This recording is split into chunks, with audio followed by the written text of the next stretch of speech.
champ now. Yes, I didn't say. What are you looking so sad about, champ? I'm surprised. I mean, I'm really insulted. I mean, that's not right what you just said. What do you mean? What I just said? I mean, I'm getting a drink of water. I'm late getting on, but you talk. I said something about the greatest heavyweight champ, man. I'm a hometown man, and you talk about Joe Louis, man. Joe Louis wouldn't be nothing for me. Joe, I tell you, Joe, do you think you would have stood a chance with me? Well, Clay, one time during my career, I was on a Bum of the Month tour. I would have been a bum compared to you. When you've been on the tour.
What's happening, my people? It's Cast Sports again, back for another afternoon with the family. That's right, you know what time it is. If it's Monday through Friday, 2 p.m., it's the Boxtorian bringing you all that boxing history. Boxing is the greatest sport of them all. That's why we love it. Can't get enough of it. Salute to everyone and welcome to another episode of Cast Sports, the Box Storian. Today, Listn, Lamotta, Vila. Different eras, same toughness. Different eras, same toughness. Mr. Cass, BVO Sports TV, Mike Mazik, Mike Rim. Salute. Here we're going to talk about some three of the toughest fighters in boxing history today. Sonny Liston, Jake LaMotta, Pancho Villa. Three different eras. Villa back in like the 20s, LaMotta 40s, 50s. Well, Liston and LaMotta was Liston 50, 60, so yeah. Three different eras, really. We're going to, I was talking about the most significant figures of all time, but I just did that around May, so it's too early for that again. But how's everybody this Wednesday, hump day afternoon? Seems like it's later in the week, but yeah, hump day, Wednesday. How's everybody today? Good to see you, everybody that's in the building so far. Again, I had the music perfect yesterday on the playback. Yeah, that's cool. Yeah, how's everybody this Wednesday hump day? We're going to get things started with the fight of the day. And all about the tough guys today. So, got to be a tough guy in the fight of the day. So, let's get started with that. The fight of the day.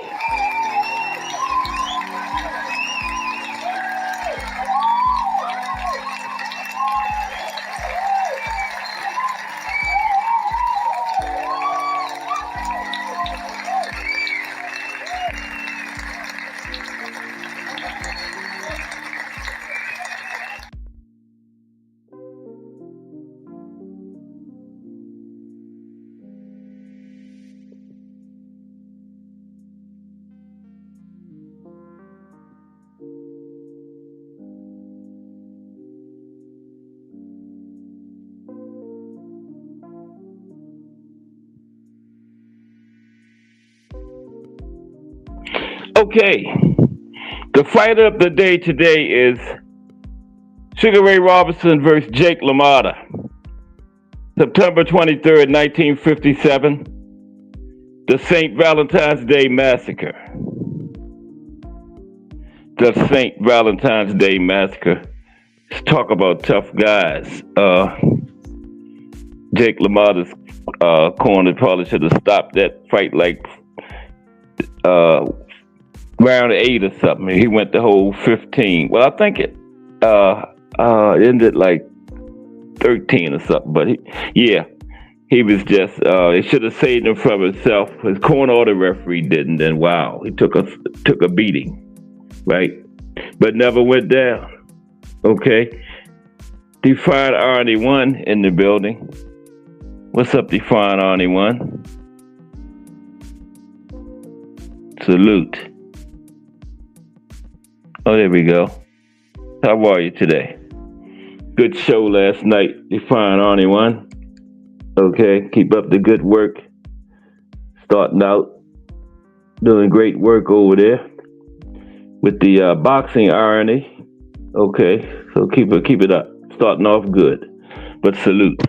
Yeah, we're gonna talk about Jake LaMotta and Sugar Ray Robinson for our fight of the day today. Okay, let's go with that. Okay. It was February 14th, 1951. That's why they called it the St. Valentine's Day Massacre. Let me check out something real quick.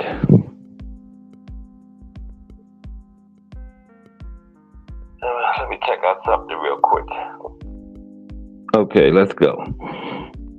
St. Valentine's Day Massacre.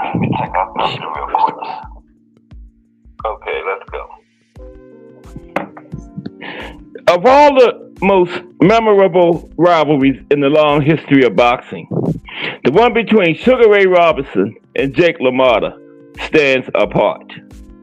First, these were two all-time greats. Even early in their careers, they were regarded as rare talents, destined for championship status.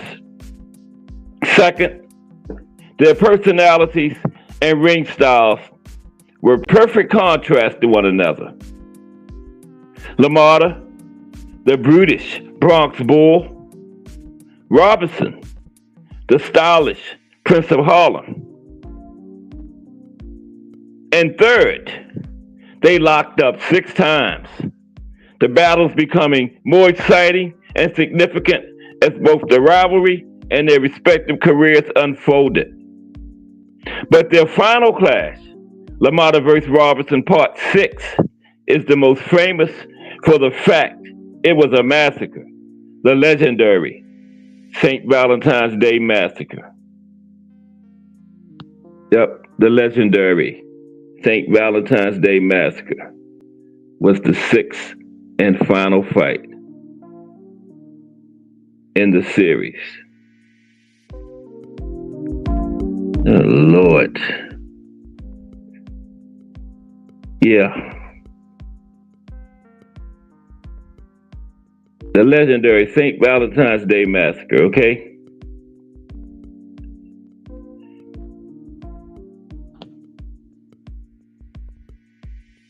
Okay. Yeah, that was the second fight in 1943. Jake scored a historic victory. That was the only one he won out of the 6. The only one they gave him. I thought he won 3 of them. You know, if you looked at all 6 of them, but that was the only one they gave him. Was the second one, February 5th, 1943. Okay. Now both Lamotta and Robinson turned pro in 1941. Ray a welterweight, Jake a solid middleweight. Now Ray got off to a fast start as a pro, and by the time of their first meeting in October of 1942, Ray was 35-0 and already a top-ranked welterweight. But the difficulty for Robinson was no one wanted to fight him, and he had to take on middleweights to stay active. He gave away more than 10 pounds when he first faced Lamotta, but it hardly mattered. With his quick hands and excellent footwork, he took 7 of 10 rounds. 4 months later, they met again, but it proved a very different contest.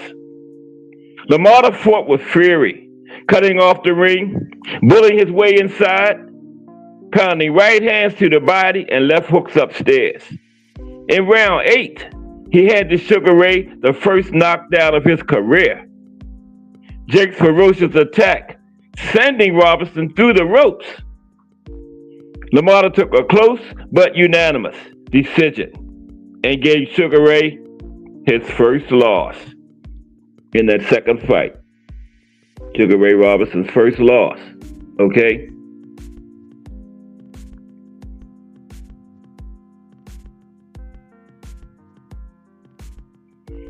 Such was the interest in this budding rivalry that their third meeting took place just 3 weeks after the second fight. Just 3 weeks. And Sugar Ray had a fight in between those two. Okay? Him and Jake fought 3 weeks apart, and they had a fight in between those two. So he fought 3 times in 3 weeks, Sugar Ray did. And of course, like I told you, Jake fought like a couple weeks after the third fight. They were just built different back then. But this time, despite Lamotta again knocking Robinson down, Sugar Ray cleanly outboxed the Bronx Bull. It was the same in their fourth meeting in 1945 in New York, with somebody ringside scoring all but one of the 10 rounds for Sugar Ray. But it was a different story the next time out. Their fifth tilt, 7 months later in Chicago, was a bruising and desperately close affair. Both men hurt and bloodied. The thin 12-round decision again went to Robinson, though more than a few observers thought Lamotta deserved better. Ray himself declared it was the toughest battle of his entire career. That fifth fight, yeah, Sugar Ray said that one was the toughest battle of his career. Fifth fight against Jake.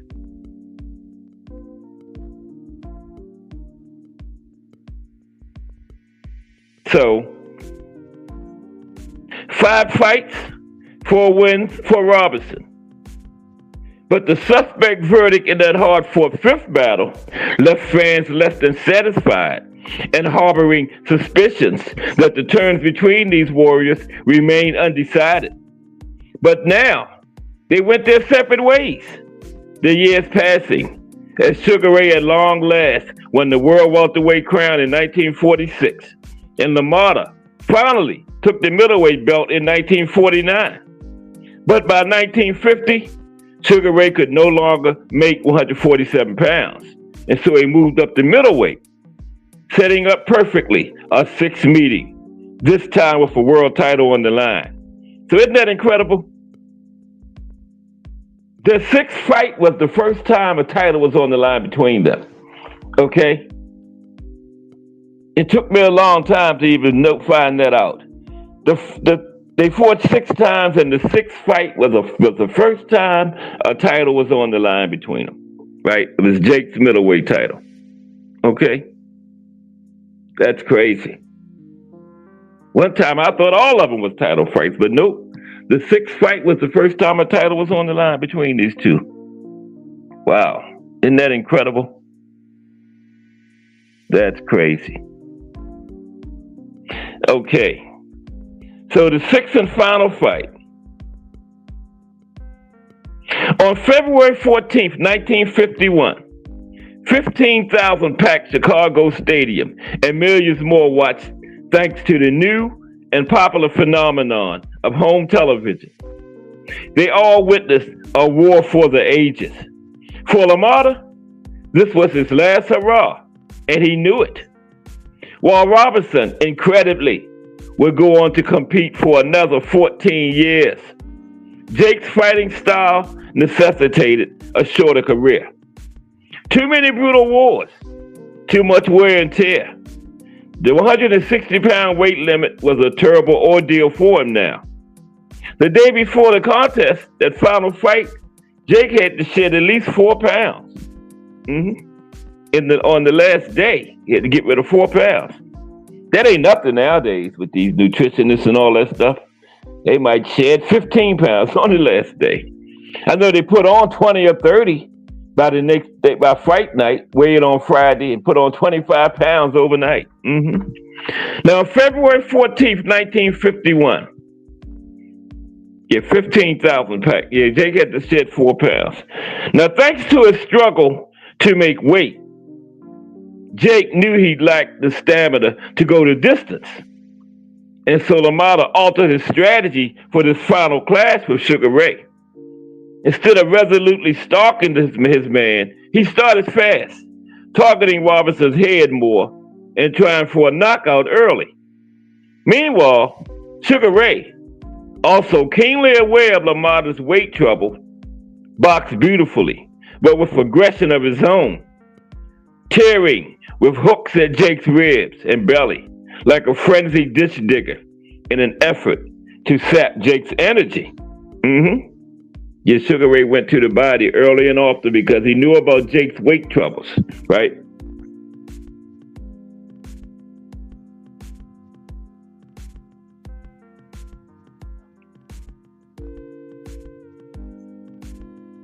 Jake's big chance came in the 6th round. He stunned Sugar Ray with a powerful left hook and followed up with a 2-fisted attack that drew blood and had Sugar Ray in retreat. But Ray survived, and by the 11th round, Jake's gas tank was on E. It was in that round that the champion gathered himself for a final charge, a desperate last-ditch effort to force a stoppage, driving Ray to the ropes and unleashing a non-stop barrage of heavy shots. But the gamble failed, and at the end of the round, Jake was reeling from Sugar Ray's counterattack. He drove Sugar Ray to the ropes to try to get him out of there because Jake knew his gas tank was going down on E, but it failed, and Sugar Ray's counterattack was deadly. The bell for round 12 marked the end of a competitive fight. Robinson scored at will, and now he wanted what no other fighter possessed, a knockout over the Bronx Bull. A full set of hard shots connected, hooks, uppercuts, haymakers. Ray couldn't miss. Perhaps out of respect for Lamotta's vaunted toughness, in 95 fights he had never tasted the canvas. The referee refrained from stepping in. Jake somehow survived the round, and the ringside physician visited Jake's corner between rounds, but allowed him to continue. Nowadays, that would have been stopped. Probably would have been stopped long ago. Yeah, but that was then. The ringside physician allowed him to continue.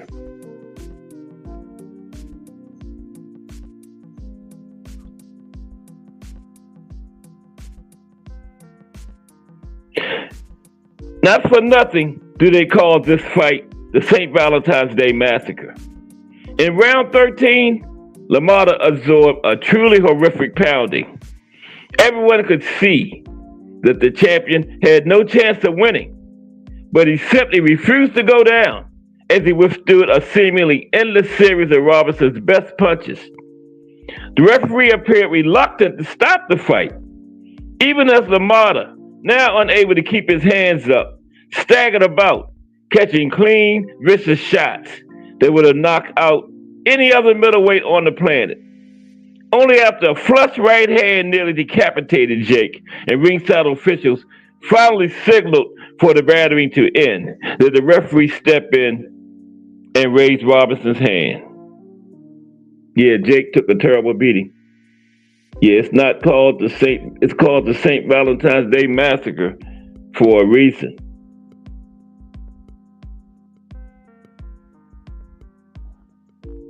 Yep, and there he is.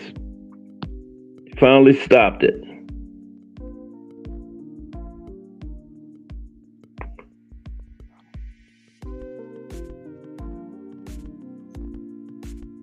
The savage battering Lamotta endured quickly became the stuff of legend and was further immortalized in the 1980 film Raging Bull, though in the most outlandish and melodramatic manner, with Robert De Niro's Lamotta confronting Robinson in the ring and boasting, "You never got me down, Ray." This never happened. In truth, Lamotta could barely stand, let alone walk over and taunt Sugar Ray, right?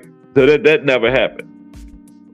His handlers half carried the dazed and battered fighter to his corner and tended to him for some 20 minutes before he was able to walk to his dressing room. So yeah, Jake couldn't go over to Sugar Ray's corner and taunt him. He could barely walk to his own corner, okay? So they made that up for the movie about you couldn't knock me down, right? Took 20 minutes before he was able to walk to his dressing room from the ring. Lamotta was never the same. Never again fought for a world title, and 3 years later, he retired. Donnie Williams in the building. What's up, Donnie? How are you today? Yeah, there you have it, the fight of the day. Today, we're going to talk about 3 of the toughest fighters of all time. Sonny Liston, Jake LaMotta, the same Jake LaMotta, and Pancho Villa. Pancho was like bantamweight, somewhere down in that range. We'll find out in moments. Okay, but first we're going to start out with Sonny Liston. Okay, the big bear is going to be first. The big bear. But how's everybody today? It's Wednesday. It just somehow seemed like it should be later than Wednesday to me, but it's hump day, I think. Yeah, we're going to cover the big bear first. Sonny Liston. Okay. What's this weekend? I don't know what we got going on this weekend as far as boxing. The only thing I'm thinking about is that big card we got in November when Devin and Brian Norman, Beterbiev on that card. Isn't that the one Abdullah Mason going after his first title? Another Riyadh season card. Okay, let's talk about the big bear. This is Listn, Lamotta, Villa. Different eras, same toughness. Okay? That big bear. Now, who was the most avoided boxer in history? Okay? Who was the most avoided boxer in history?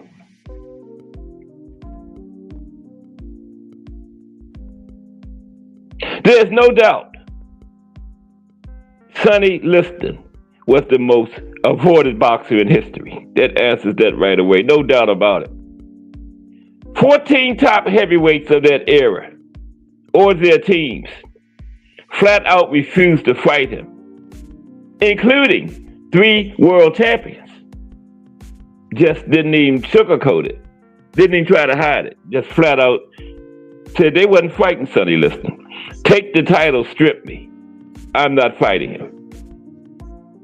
14 top heavyweights, including 3 world champions, just straight up said that.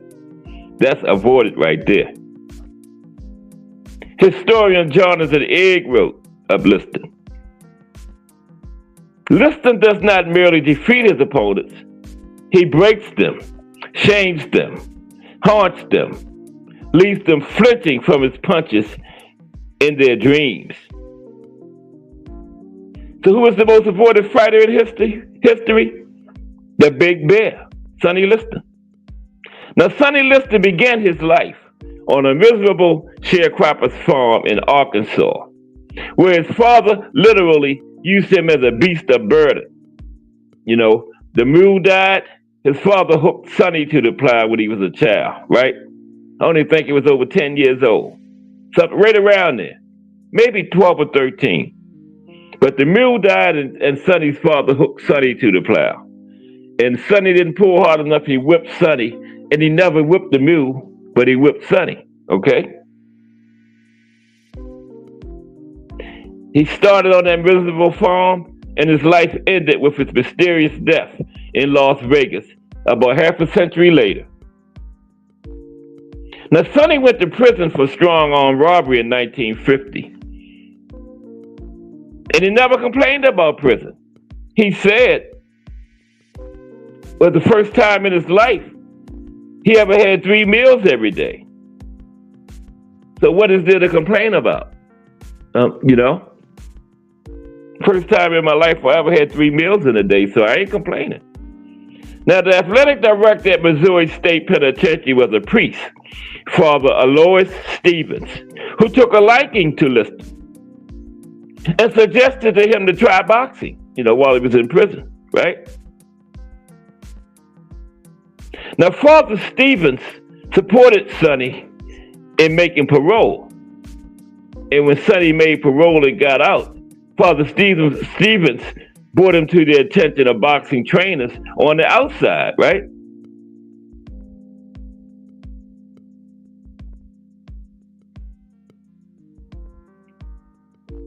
And to help Sonny show his potential to trainers when he got out, Father Stevens organized a sparring session with a local St. Louis heavyweight named Thurman Wilson. You know, Thurman was a pro. Thurman was 5 wins, 2 losses, 1 draw at the time. And Father Stevens organized a sparring session with Thurman to showcase Sonny's potential. And the story goes that after 2 rounds, Wilson quit, right? Wilson said, y'all better get me out of this ring before this guy kills me, okay? And after that sparring session, Wilson never fought again, okay? Never fought again after sparring Sonny Liston. Right? Now, sadly, since his death, a deliberate effort by the boxing establishment has caused Sonny Liston's name to fade into obscurity. People have forgotten how feared he was. By 1964, he was considered unbeatable. He had lost 1 time in 36 fights, and that loss came in 1954, during which he suffered a broken jaw, right? But he plowed on. That merely added to his reputation. And he suffered a broken jaw. He was in there talking, and his opponent caught him. Now, one contemporary profile said Listn was surprisingly fast, remarkably quick, and noticed his punishing jab. I told y'all the story about the jab, you know, in sparring. Hit a guy with a jab so hard he busted through the guy's headgear and knocked 8 teeth out of the guy's mouth. You know how it's hard to split through headgear with a jab, right? So he had a punishing jab, Sonny did. Yes, he did. Punishing. So, former heavyweight champion Joe Louis admitted Joe Louis said, I am glad Sonny Liston was not competing in my era. Just like all those top heavyweights that came out and admitted they would straight up wouldn't fight him. Joe Louis said, I'm glad he wasn't competing in my era. What's up, BBO? You know, BBO, I'm glad you told me about the TV because I wasn't even supposed to be live yet. I had to delete that one and make another one. Thank you, BBO. Yeah, BBO came on earlier, like 1:45, and said, Uncle Cass, I can hear the TV. And I said, what? I looked on there and it was live. I was live. So yeah, I wasn't even supposed to be live, BBO. So I'm glad you said that. So I canceled that one, deleted that one and made a new one. But salute, BBO. We're talking about some tough guys, 3 of the toughest boxers of all time today. Of course, the Big Bear, Jake LaMotta, and Pancho Villa. Okay? 3 tough guys from different eras. But yeah, Joe Louis said, I'm glad Sonny Liston wasn't fighting in my era. You know, I ain't scared to admit it. Now, you want to hear an impressive knockout? How about Sonny Liston knocking on Wayne Bethea in 1958 in 69 seconds of the first round? And that was the first time Bethea had been dropped in his career, right? And Liston knocked out 7 teeth this time and broke 9 more, right? And guess what? With a jab. 16 teeth knocked out or broken with 1 jab. You know how they say that the jab is not a power punch. Well, Sonny Liston's jab should have been considered a power punch, right? And guess what? Bethea was never the same again. And he said about Liston, Bethea said, he must have hit me with a horseshoe in his glove. Nor was that the only time Sonny hit men with unbelievable power that eclipses anything anyone else has ever done. In the mid-1960s, this is the one I was just telling you about, Sonny sparred with Ray Schoninger in Denver, and he hit him with a jab so hard. The stitching in Ray's protective headgear literally tore apart, right? And Sonny knocked out 3 teeth. I said 8. It was only 3. I tried to make it a little bit more exciting. But he still slipped through the headgear and knocked out 3 teeth, man. BBO said Joe Louis was blowing smoke. Yeah, he wouldn't have ducked him or nothing. Joe wouldn't have been one of those ones that say, I'm not fighting him, you know. But yeah. Yeah, Sonny slipped through the headgear and knocked out 3 teeth with a jab. Okay? Now, Sonny's first pro fight lasted 33 seconds. He leveled Don Smith with his first punch. And Smith was out for 3 minutes. First punch of the fight knocked this guy out 33 seconds into the first round, and he was out for 3 minutes. Now, people who were not around in the 1950s simply cannot appreciate how feared Sonny Liston was, and the lengths other fighters went to in order to avoid him. Okay? The lengths they went to not to fight the Big Bear.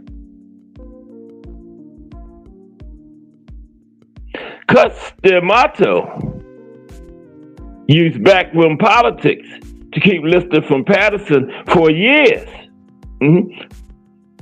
Patterson had to get rid of Cuss as his manager to fight Listn. So you got to give Floyd credit. Floyd wanted to fight him. Cuss was the one kept that fight from happening for years.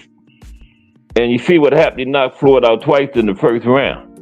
Now, D'Amato did everything but waylay Sonny in the street to keep his heavyweight champion Floyd Patterson away from Sonny, from fighting him. Sonny had to wait years for his title shot, even though he was the mandatory challenger. Cuss used backroom politics and the excuse Sonny was an ex-con to convince the commission to bypass Sonny. What they got to do with it? You gave him a license? So hey. Finally, in the summer of 1962, when President Kennedy asked him why he was not fighting Listn. Patterson overruled Lamotta and signed to fight Listn. Well, I had to get questioned by the President of the United States why he wasn't fighting him. But Patterson never, at any point, believed he actually could win the fight against Listn. Yet Floyd knew the deal. Patterson was so convinced he would lose to Sonny Listn, he brought a disguise to the arena. Wow. He said he brought the disguise so I could get out of the place without anyone seeing how humiliated I was going to be. Knew he was going to lose. In fact, Floyd Patterson wore a fake beard and mustache while fleeing in shame from Comiskey Park in Chicago after his crushing defeat to Sonny.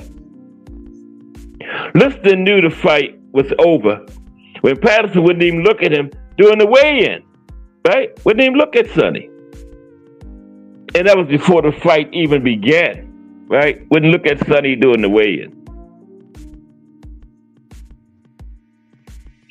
A fight that Listn himself believed would last 5 rounds was over in 126 seconds. Okay? 126 seconds. Chuck Webner, who fought great heavyweights like Muhammad Ali and George Foreman, said no one ever hit him harder than Sonny Listn. Webner once said, getting hit by Listn was like getting hit with a baseball bat. And he wasn't exaggerating, as he walked out of that fight with a broken nose, a broken cheekbone, and 72 stitches. Webner said, Sonny made George Foreman look like Mr. Friendly. That fight, it was Sonny Listn's last fight to Chuck Webner, took place when Sonny was at least 40 and probably closer to 50. Right? But Patterson was not the only heavyweight champion to avoid Sonny Listn. We talked about the tough guys today. Sonny was the toughest of the tough. And Floyd Patterson wasn't the only one to avoid him, though. Okay? Not even close to being the only one to avoid the Big Bear. Okay? Smash the like, subscribe, and all that kind of good stuff. Okay. He wasn't the only one to avoid Listn. Floyd wasn't.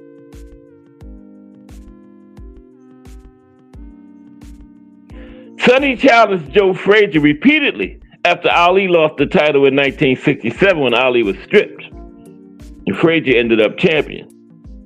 And while Frazier himself feared no one, his management team, Cloverley, vetoed any fight with Sonny Listn. Okay? Jimmy Ellis had also refused to face Listn.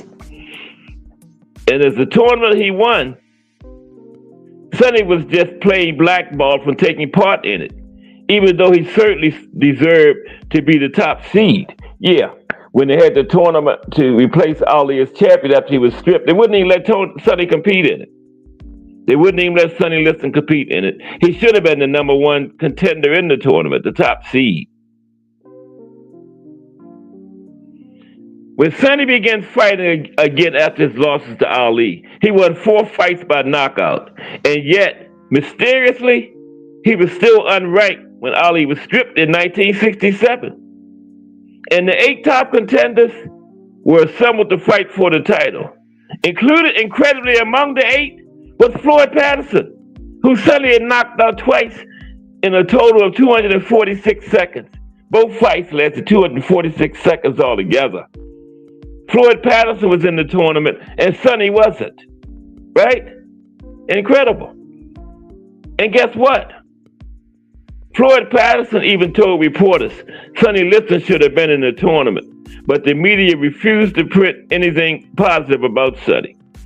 Floyd Patterson even offered to let Sonny take his place in the tournament, but the powers that be told Floyd, if you back out to let Sonny take your place, we still not going to put Sonny in, we just going to put somebody else in.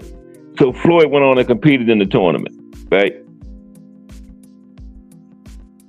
Jimmy Ellis defeated Leotis Martin Oscar Robert Bonavina, and Jerry Corey, who had beaten Patterson to win the vacant title. So Jimmy Ellis came out of the tournament as champion, right? Now, when asked if he would defend against Sonny, Jimmy Ellis said no. That's all he said. He didn't explain. He just said no, right? He just said no. He's not defending against Sonny, right? Just pretty much take the belts back if you want to. No, I'm not fighting Sonny, right? There are 14 fighters in the top 150 of all time who flat out refused to fight Sonny Listn. Joe Frazier. Now, Joe accepted the fight. His management said hell no and vetoed it. Ingemar Johansson. Now, when Sonny was blackballed in the United States, Ingemar Johansson used to promote Sonny in Sweden. But when they asked Ingemar to fight Sonny, Ingemar said, I will promote Sonny, I will not fight him. Okay? Ingemar said, I will promote Sonny, I will not fight him. Right? Bob Foster. He was ranked as a light heavyweight, but he fought for heavyweight titles twice. But he didn't fight Sonny Listn. So how can you come from light heavyweight and get 2 shots at the heavyweight title without fighting one of the top contenders who couldn't get shots at the heavyweight title, right? Boxing politics. That didn't just start. Bob Baker, Henry Cooper. Henry straight out said he wasn't fighting Sonny. Ernie Terrell. These are all guys that ducked Sonny Listn. Top heavyweights of that era. Jimmy Ellis, Carl Mildenberger, Jerry Corey. Jerry would have fought him, but Jerry's father was his manager and trainer, and Jerry's father refused to make the fight. And Jerry's father ruined Jerry's career, by the way. We talked about that. Jerry was a great technical fighter, but his father wanted him to go in there and brawl, go toe-to-toe, because it pleased the fans better. Ruined all his sons. Had 3 sons that fought. His father ruined all their careers. But he wouldn't let him fight, wouldn't let Jerry fight Sonny. Tommy Jackson, Doug Jones, Harold Carter, Joe Erskine, Bob Claro. That's 14 top heavyweights from that era who straight up refused to fight Sonny Listn or their teams. Sonny Listn is the most avoided fighter in boxing history, right? Plenty of fighters expressed fear about Sonny Listn. Like I told you, Ingemar Johansson said he would promote Sonny. He was asked about fighting Sonny. He said, oh no, I will promote Sonny's fights, but I'm not getting hit by him. Ray Arcel, the great trainer we talked about the other day. Remember Ray Arcel?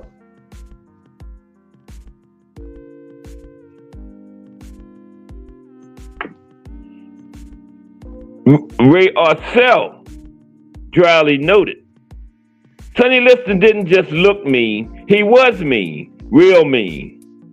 And he was happy to show folks.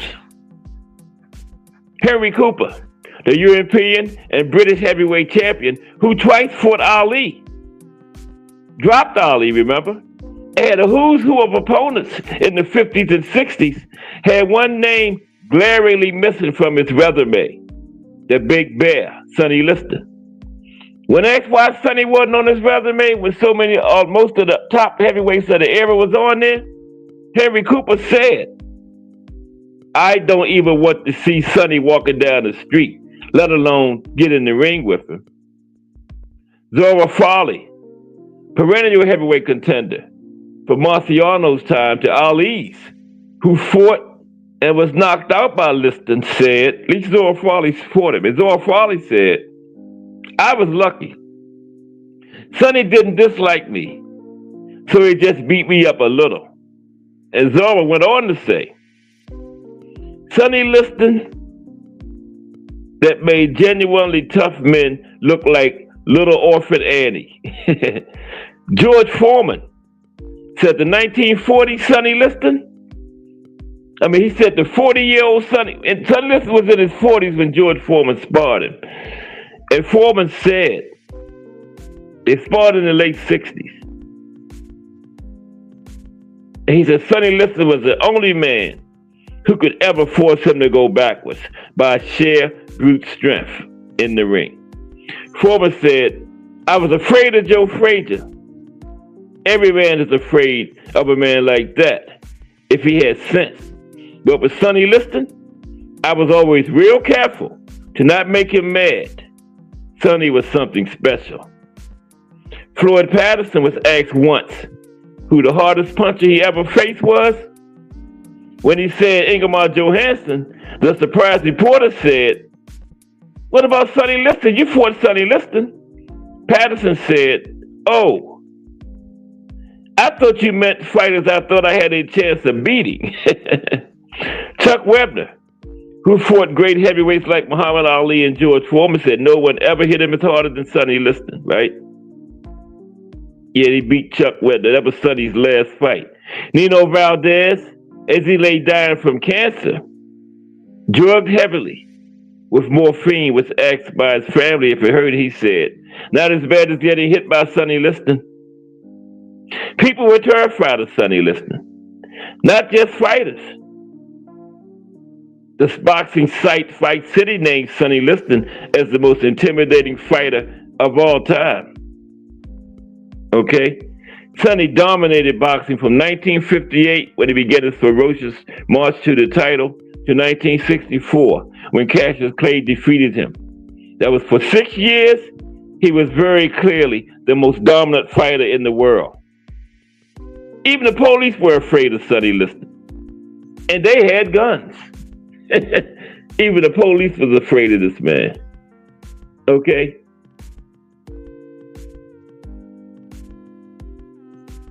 There's Sonny with that famous scowl that he had. There he is.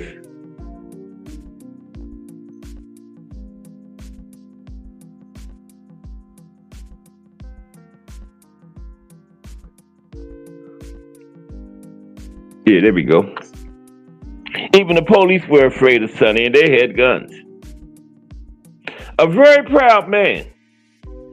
Sonny chafed at the way the police treated him, and all black men. And Sonny was not afraid to show it.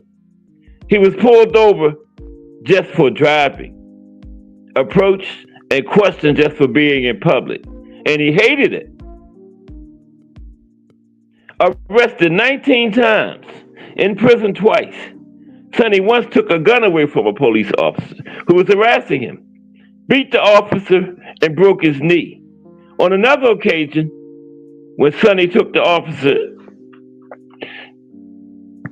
when an enraged Sonny took a police officer, picked him up over his head like a sack of wheat, and tossed him into a trash bin. Sonny was not allowed to fight after May 5th, 1956 for a year because he was in custody, though there was no formal commission suspension. Why was there no formal commission hearing or suspension? Because the police didn't want their harassment of Sonny aired in a public forum. The 1956 incident occurred because a cop confronted Sonny and a friend about a cab parked near Sonny's home, which Sonny, of course, had nothing to do with. It was just an excuse to harass him. Goaded until he lost his temper, Sonny assaulted the officer and took his gun. Sonny received 9 months in the city workhouse, plus the time he had already served, waiting for trial. Sonny did not fight again until January of 1958. Perhaps Cleveland Williams said it best. Cleveland Williams, the big cat, said, there's tough guys in this business, and there's mean guys in this business, and then there's Sonny Liston. Williams paused and then said, other guys talk or put on a mean face. Sonny just was Sonny. He was the meanest damn man in the world. He knew it. We all knew it. And he didn't have to pretend. He was just mean. Even Ali was quietly afraid of Sonny. Ali always admitted later in life that he was lucky Sonny was hurt in their first fight, and lucky he fought Listn when Sonny had gotten old. And Ali also said, Sonny Listn was the only man I was ever afraid of. Ironically, Ali came to like and admire Sonny. And far from the days of his driving a bus to Sonny's house to harass him, Ali made a point of visiting Sonny when he was in town, or when he was present at one of Sonny's fights, and the two men became friends. Ali, who had baited Sonny mercilessly when he was trying to get a fight with the champ, came to like Sonny in the aftermath and once said, Sonny Listn is the only honest man I know. And Ali made a point to visit Sonny every time he was near one of Sonny's fights or where Sonny lived. Their friendship didn't change the fact Ali thought Sonny was the scariest human being he had ever known. The Big Bear, Sonny Listn. Okay, next is going to be Jake Lamotta.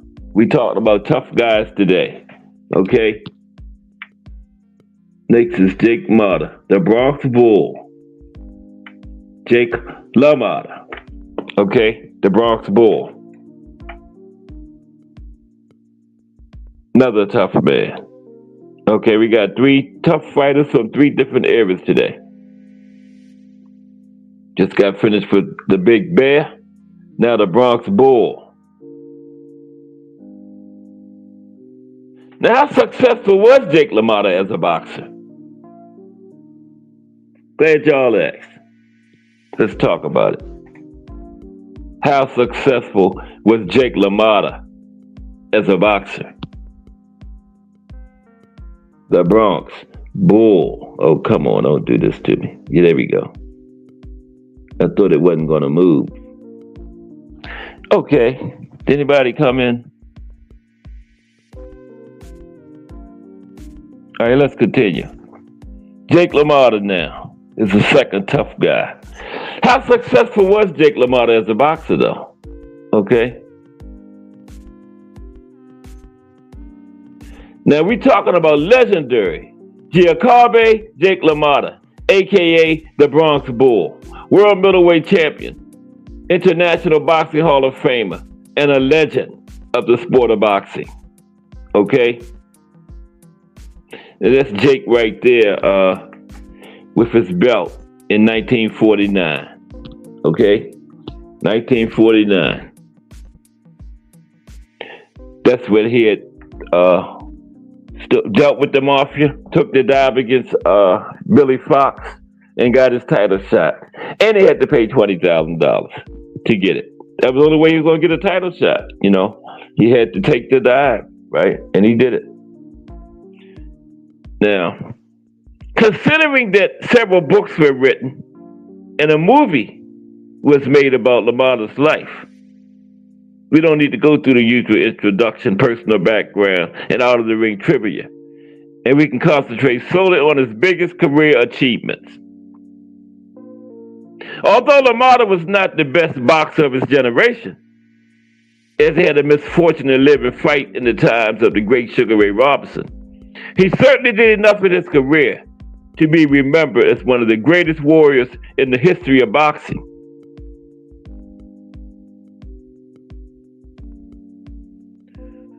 Chronologically, first and probably the best known fact of his career, Jake achieved in a non-title fight versus the great Sugar Ray Robinson on February 5th, 1943, in front of then a record crowd of 18,000 at Olympia Stadium in Detroit.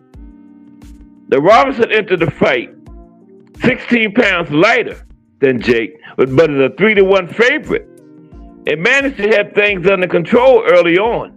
However, Jake came back with constant pressure, relentlessly pummeling Robinson on the inside and even knocking him out of the ring at the end of the 8th round, right? And Sugar Ray was actually saved by the bell in that round. And Jake won the fight by a clean unanimous decision, 52-47, 55-45, 57-49, thus handing Sugar Ray Robinson the first defeat of his career. And that was their second fight. right? Yeah. Yeah, there he is right there, knocking Sugar Ray out of the ring. See?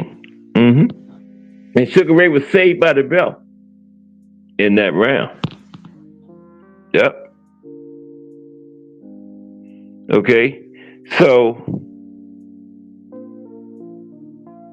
after several peritia involving organized crime, which are well known, Jake finally got a shot and won the National Boxing Association World Middleweight title, now the WBA, on June 16, 1949, by defeating the great French fighter and Hall of Famer Marcel Cerdan in front of a crowd of 22,000 at Briggs Stadium, also in Detroit. Now, the fight itself was remarkable for the fact that Cerdan, after seriously injuring his right shoulder when the two fell to the canvas during a first-round scuffle, fought one-armed until he retired in his corner after the 9th round. Jake, on the other hand, fought with a broken middle finger from the 3rd round onwards. Now, there was a rematch scheduled, but it never happened because Cerdan was tragically killed in a plane crash on October 27, 1949, on his way back to the United States for the rematch, right? Yep, killed on the way back for the rematch against Jake. Tragically. And the French people hate Jake. They blame Jake. If you hadn't have beaten him, he wouldn't have been on that plane coming back over there. So yeah, that's the fight against Cerdan right there. You know, it's Jake on the left, Cerdan on the right. Jake won that fight. Cerdan fought from like second to the I think he went 11 rounds with a broken right arm, and Jake had a broken middle finger on one hand from the 3rd round. Now, Jake made his first title defense against European middleweight champion Tiberio Mitre in Madison Square Garden on July 12, 1950, and won by a 15-round unanimous decision. The fight was also contested for the New York State Athletic Commission world title. So by winning this one, Jake became the undisputed world middleweight champion. Because at the National Boxing Association, which became the WBA, and the New York State Athletic Commission was undisputed at that time. No WBC yet. And that came in 63, and the WBO and the IBF was decades away at that time. Decades away. Okay? So Jake had the NBA and the New York State Athletic Commission title. That was undisputed in that era. Okay? There's Jake right there, celebrating as his successful defense, first successful defense against Mitre in the Garden. The Garden. Now, Jake defended the title against Laurent Buzenval Darthil on September 13th, 1950, back at Olympia Stadium in Detroit, in a fight that was named the Ring Magazine's Fight of the Year for 1950. Behind on points, Jake knocked Darthil out with just 13 seconds left in the 15th and final round, right? At the time of the stoppage, Jake was losing by 72-68, 74-66, 71-69, right? Needed a knockout. Got it 13 seconds before the end of the fight. Incredible. 13 seconds before the fight ended, he got the stoppage. Wow. Dramatic ending to that one for Jake.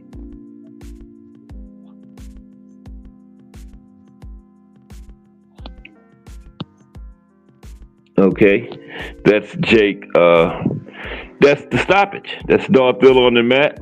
Jake was behind on all 3 cards, needing a knockout. He got that knockout right there with 13 seconds left in the final round. Wow. And finally, Jake lost the title to Sugar Ray Robinson by a 13th round TKO February 14th, 1951, in front of 14,000 at Chicago Stadium. The fight became known as the St. Valentine's Day Massacre due to the tremendous beating Jake endured in the later rounds, although he never went down. It was the sixth and final encounter between the two legends. Anybody who wasn't in there in the beginning, incredibly, the sixth fight between them was the only one for a title. The first five were all non-title fights, right? The sixth fight was the first one for a title. Incredible. Wow. That's unbelievable. I thought they had at least 3 or 4 title fights. But yeah, the sixth one was it. Only one for a title. It was for Jake's middleweight title.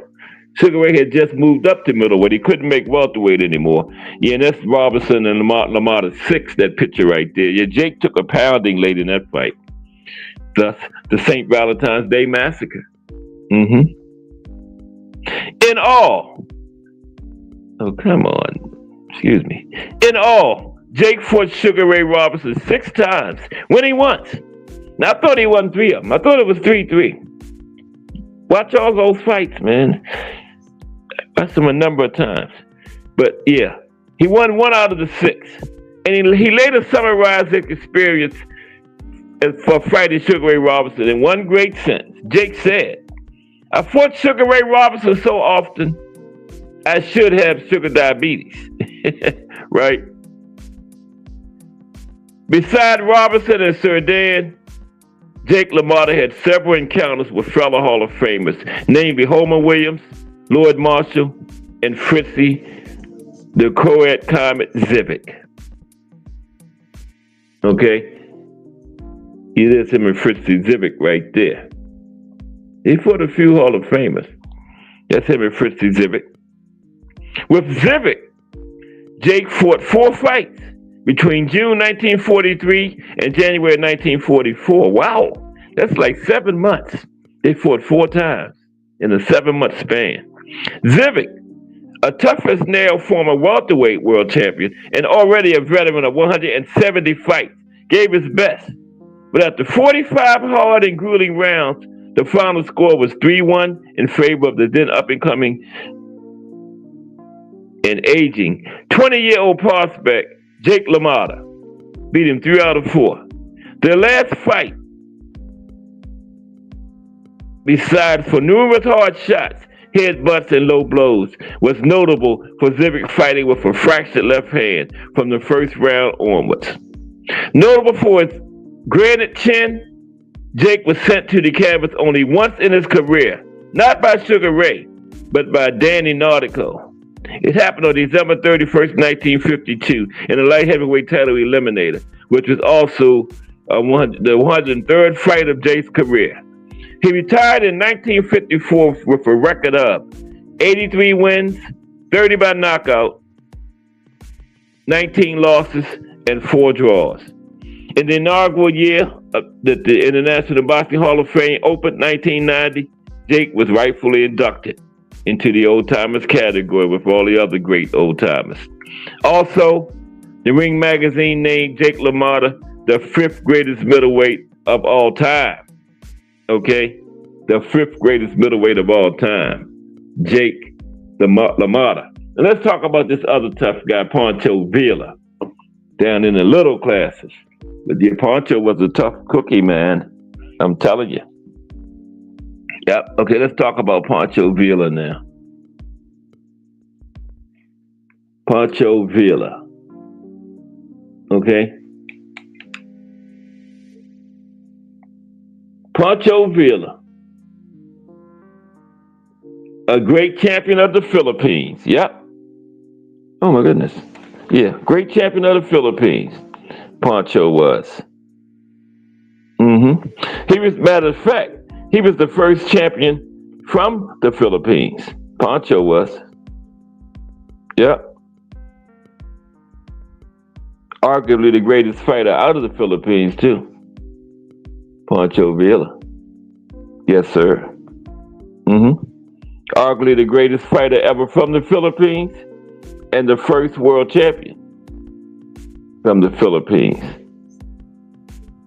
And we're going to take a look at him right now. Pancho.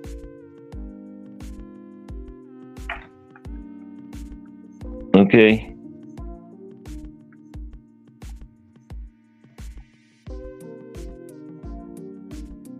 All right. Here we go. Great champion of the Philippines, Pancho Villa.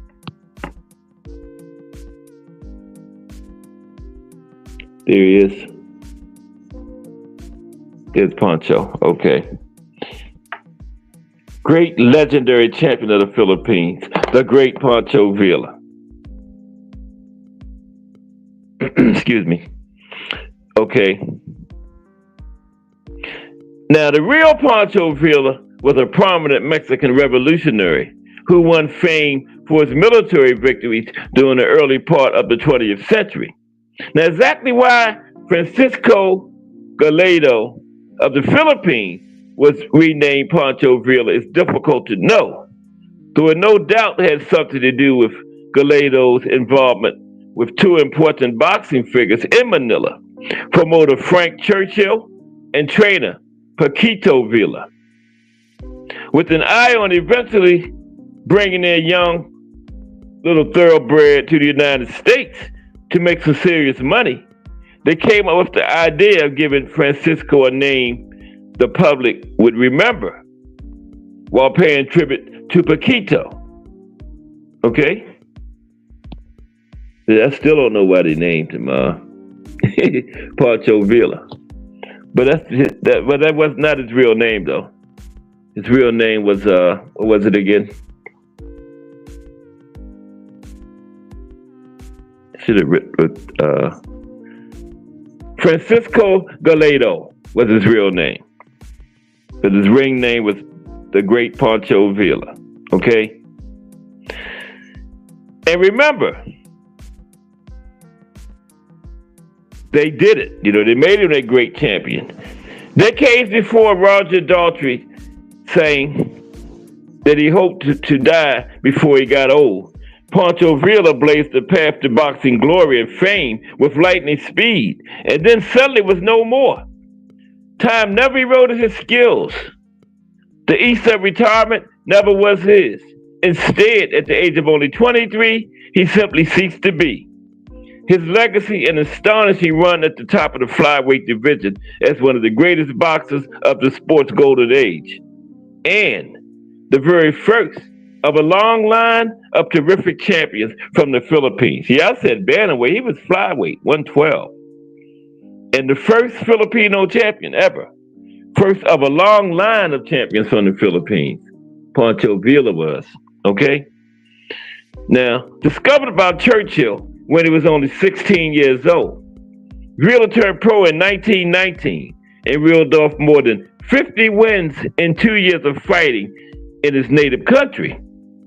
Now, what set him apart was his combination of unrelenting aggressiveness, fearsome punching power, and incredible speed. He used a non-stop windmill technique, and Churchill knew better than to try and meddle with his charge's unrivaled style, right? He knew better than to mess with his style. As the wily promoter would later put it, why should we try to read the book to a guy who could write his own way, right? Yeah, so they didn't change the style. They just let him alone, let him be. Okay? And there he is right there with that's his manager Frank Churchill standing in the middle, and Eleno Flores on the right. There's Pancho on the left. Eleno Flores with the shorts on over the tights and the tank top. Flores in the tank top, Pancho Villa on the left, and that's his manager, Frank Churchill, in the middle. Okay? Okay, now by 1922, word had spread of the little Filipino lightning bolt, knocking everyone out. And soon America and the richest to be won here beckoned, right? Now, once he got stateside, Villa quickly got to work. Over 3 months, he fought 7 times and established himself as one of the most exciting prospects around. 7 times in 3 months. Ironically, the last of those 7 fights was a loss. Did him the most good, right? The loss. At Ebbets Field in New York, Villa dropped a 10-round decision to top contender Frankie Gennaro. Sheer robbery, declared a newspaper writer.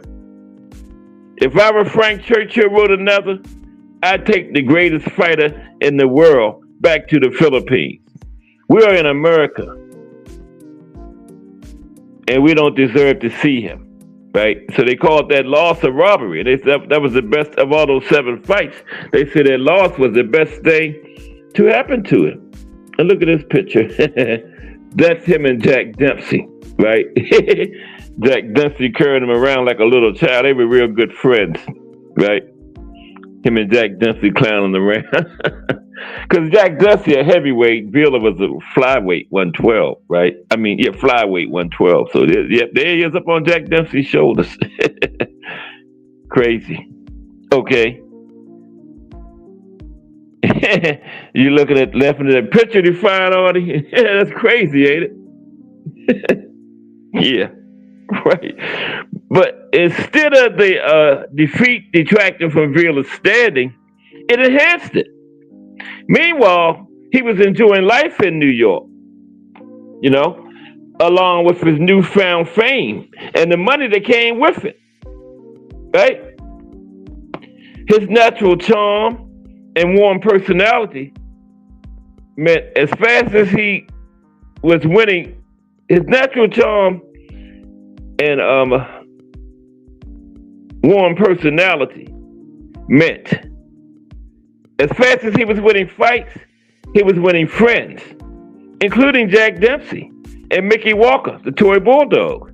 Not to mention, no small number of female admirers. One evening, the story goes, the toy bulldog, Mickey Walker, decided to pay his current girlfriend a visit just a few days after having introduced her to Pancho. Okay? At the door, she tried to discourage Mickey before shrugging her shoulders and leading the middleweight champ into the living room.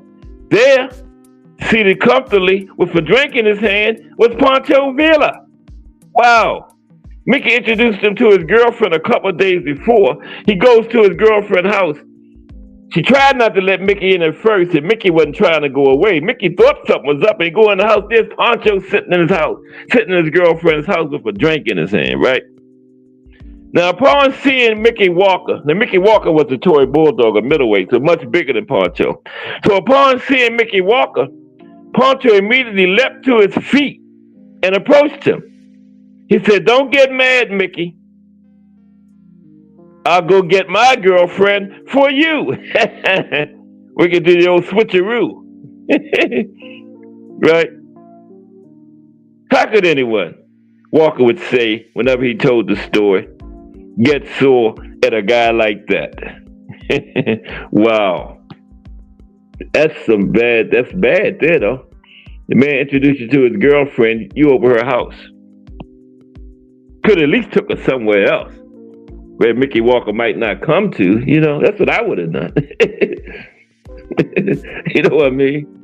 He gonna be right in the woman's house. Wow, Pancho, he was living dangerously.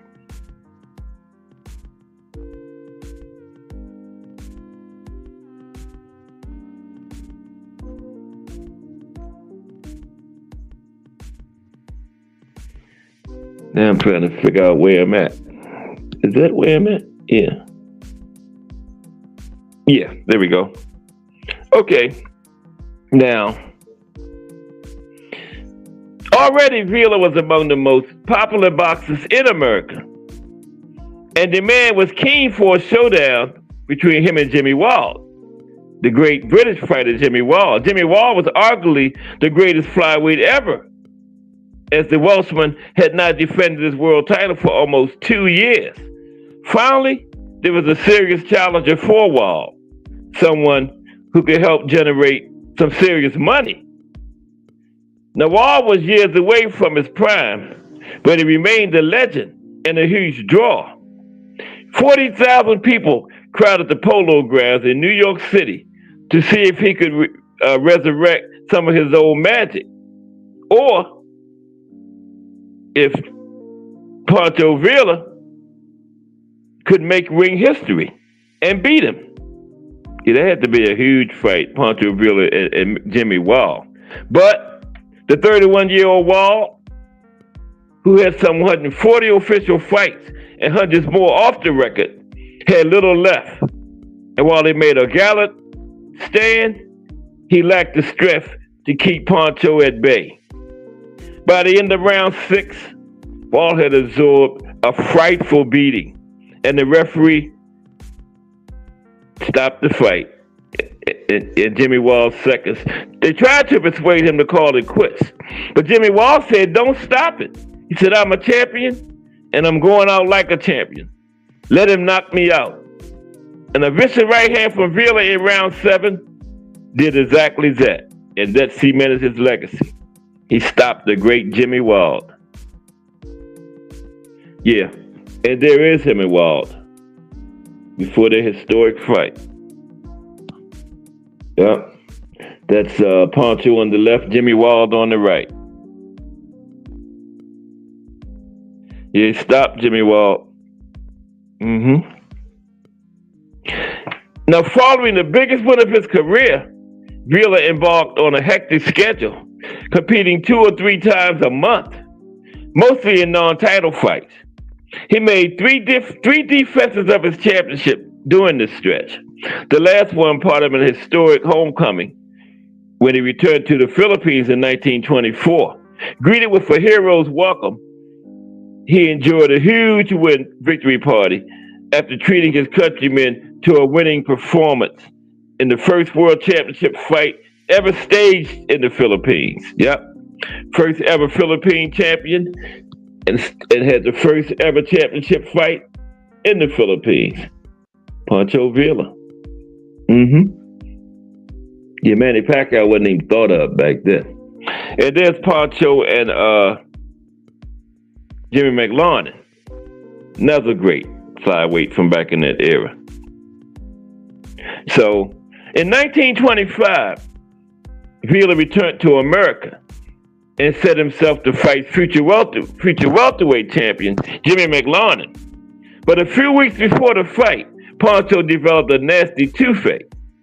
The pain eventually drove him to see a dentist who extracted an abscessed tooth and instructed Villa to avoid any strenuous activity, as otherwise the infection could spread. Now, Pancho ignored the advice and fought McLaurin despite a noticeably swollen face. Fatigued from the medical ordeal and still in pain, he dropped a unanimous decision to the Belfast Spider. And that was his final fight. That was his final fight for Pancho. Okay, so now remember the doctor told him to avoid any strenuous activity, but he went on with the fight. So days after the fight, more teeth had to be pulled because he told him it would spread if he did any kind of strenuous activity, and it did. So days after the fight, more teeth had to be pulled. And as the infection spread more, Villa's condition worsened. A week after the McLaurin fight, he was rushed to the hospital, almost delirious, with fever and pain. Despite their best efforts, the doctors could do little to combat the poison in Francisco's blood, right? That was his real name, Francisco. And the next day, he was gone, passed away. As an entire nation mourned, his body made the voyage back to his homeland in the Philippines to be buried in Manila. Yep, to follow doctor's orders. But Pancho Villa's final record stands at 79 wins, only 5 losses, 4 draws. In his entire career, he was never stopped with 88 fights. Never stopped. 88 fights, right? Ned Fleischer of Ring Magazine and the legendary historian Charlie Rose both ranked Pancho Villa second only to Jimmy Wild among the all-time best flyweights because he did beat the old and aging Jimmy Wild, right? A judgment Villa still widely holds to this day, give or take a Pascal Perez, right? Got him over him. Now Villa was the very first in a long line of Filipino world champions. First Filipino world champion. And despite the brevity of his career, he established himself as a true great in an era full to bursting with iconic boxing talent. Yeah, he was also had the first championship fight in the Philippines too. Okay, Pancho Villa. That was the third of our tough men. And so what time we working with here? 324. Let's look at this. So since we're talking about toughness, who was or is the most dangerous boxers of all time? Let's take a look at that. Let's take a look at the chins. The greatest chins of all time first. Okay. Let's look at the greatest.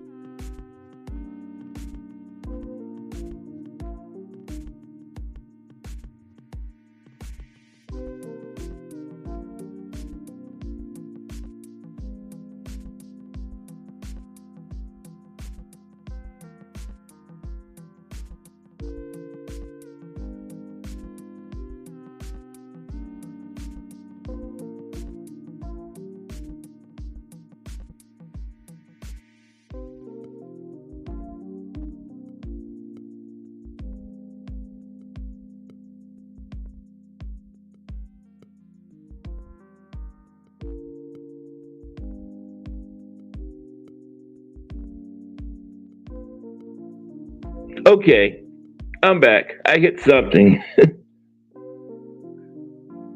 Okay, we're gonna look at the greatest chins of all time now. Okay. Yeah, I hit something. I don't know what happened. Oh Lord, I did it again. But I didn't go out that time. Wow. Man.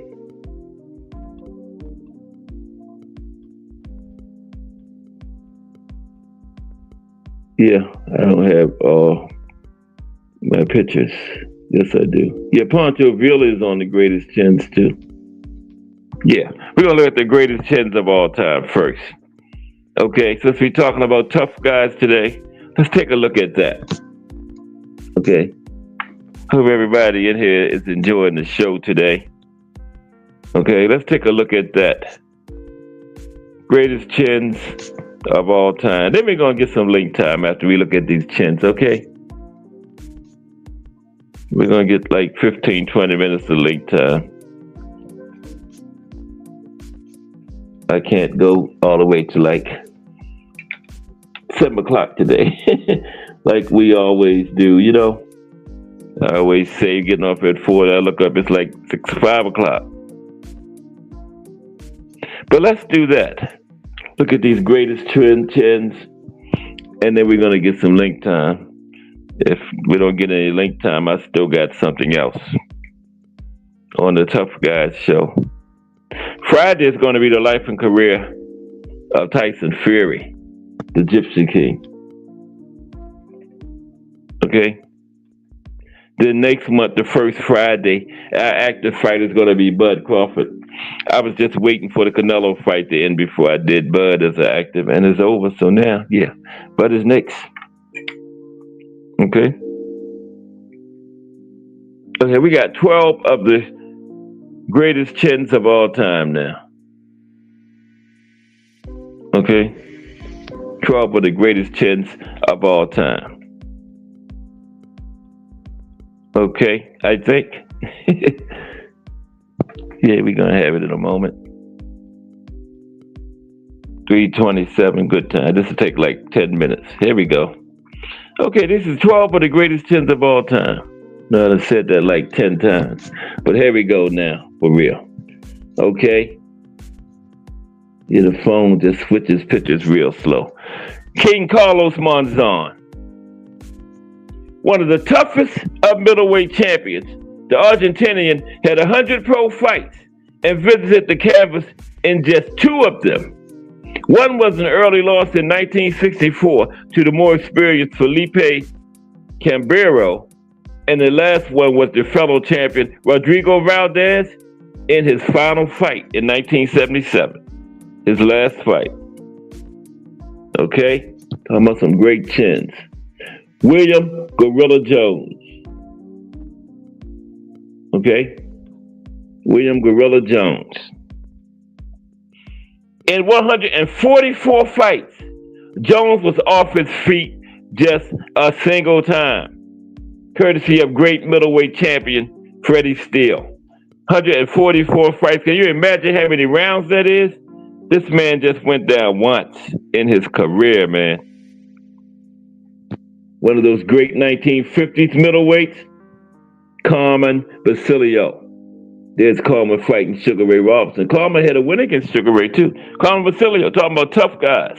The rugged onion farmer battled some of the all-time greats at both welterweight and middleweight, and was on the canvas just once in 79 fights.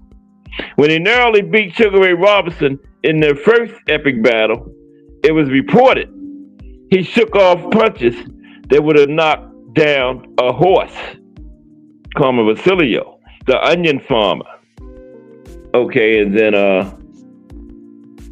we got Pancho Villa.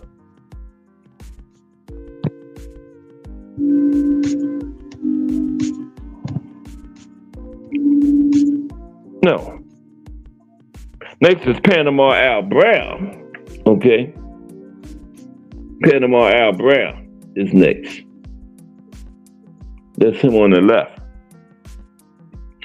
This great bantamweight, Panama Al Brown, this great bantamweight champion, was knocked down on a single occasion in a grand total of 168 fights. Enough said. These are very brief. Okay. We talked about some tough guys, man. Greatest chins in boxing history here. Got to be tough. Barney Ross. In a Hall of Fame career featuring dozens of fights with numerous fellow greats, Ross was decked just once. That knockdown courtesy of the great Jimmy McLaurin. Okay? The great Barney Ross went down once. Then, of course, Pancho Villa. We talked about how tough Pancho is. 104 fights in the ultra-competitive 1920s. Pancho was never knocked down. Never knocked down, okay? Tough man. Couple more. Of course, Muhammad Ali. Muhammad Ali. Tough man. Deadly bangers such as Sonny Liston, Big George Foreman, Smoking Joe Frazier, Oscar Bonavita, Ken Norton, Ron Lyle, and maybe the hardest puncher in boxing history, Ernie Shavers, the Black Destroyer, all tested Ali's chin, and the greatest proved more than their match. As Smoking Joe Frazier said after their third vicious war in Manila, "Man, I hit him with punches that bring down the walls of a city." But it didn't bring Ali down. Billy Graham. Billy Graham. That's Billy fighting Archie Moore, look like. That's Billy on the right. Billy Graham.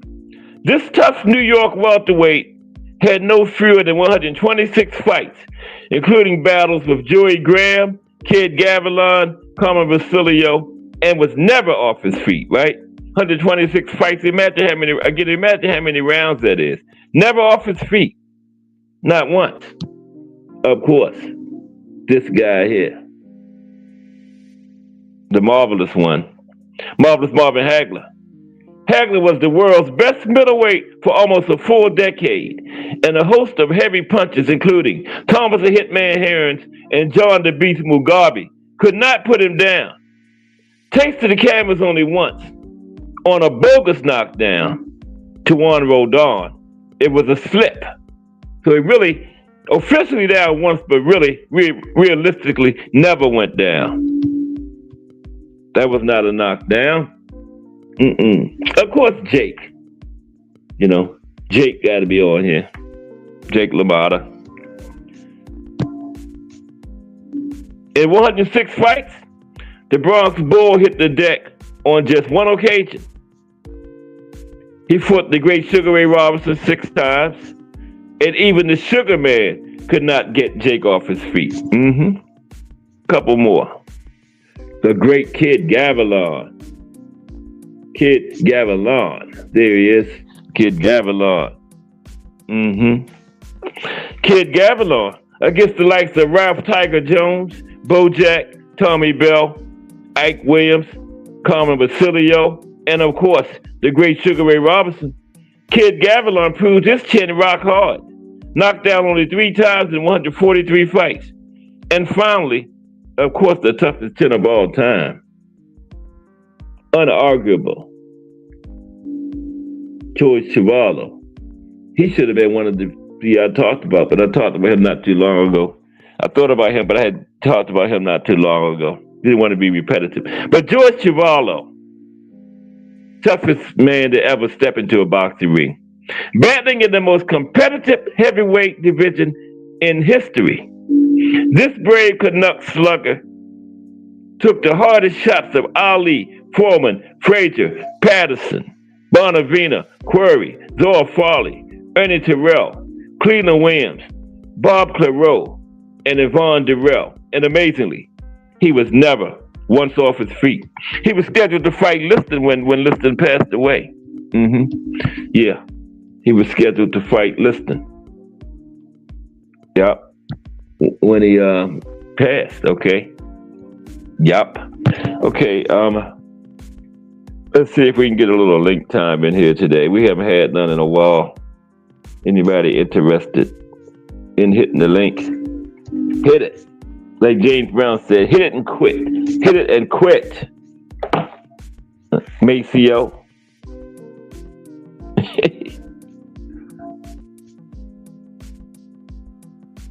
All right. Oh my goodness.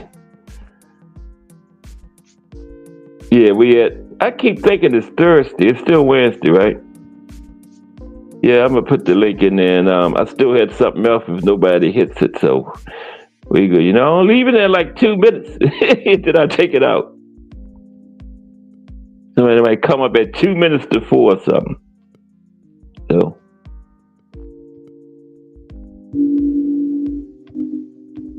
So no.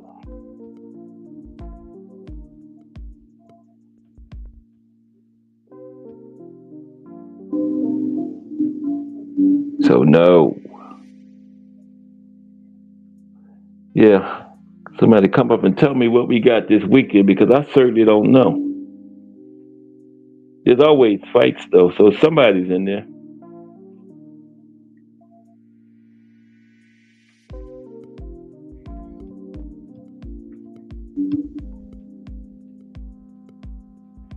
Somebody's in there this weekend.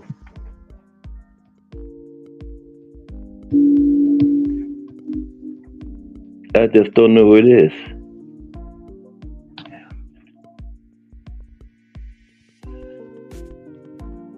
Okay.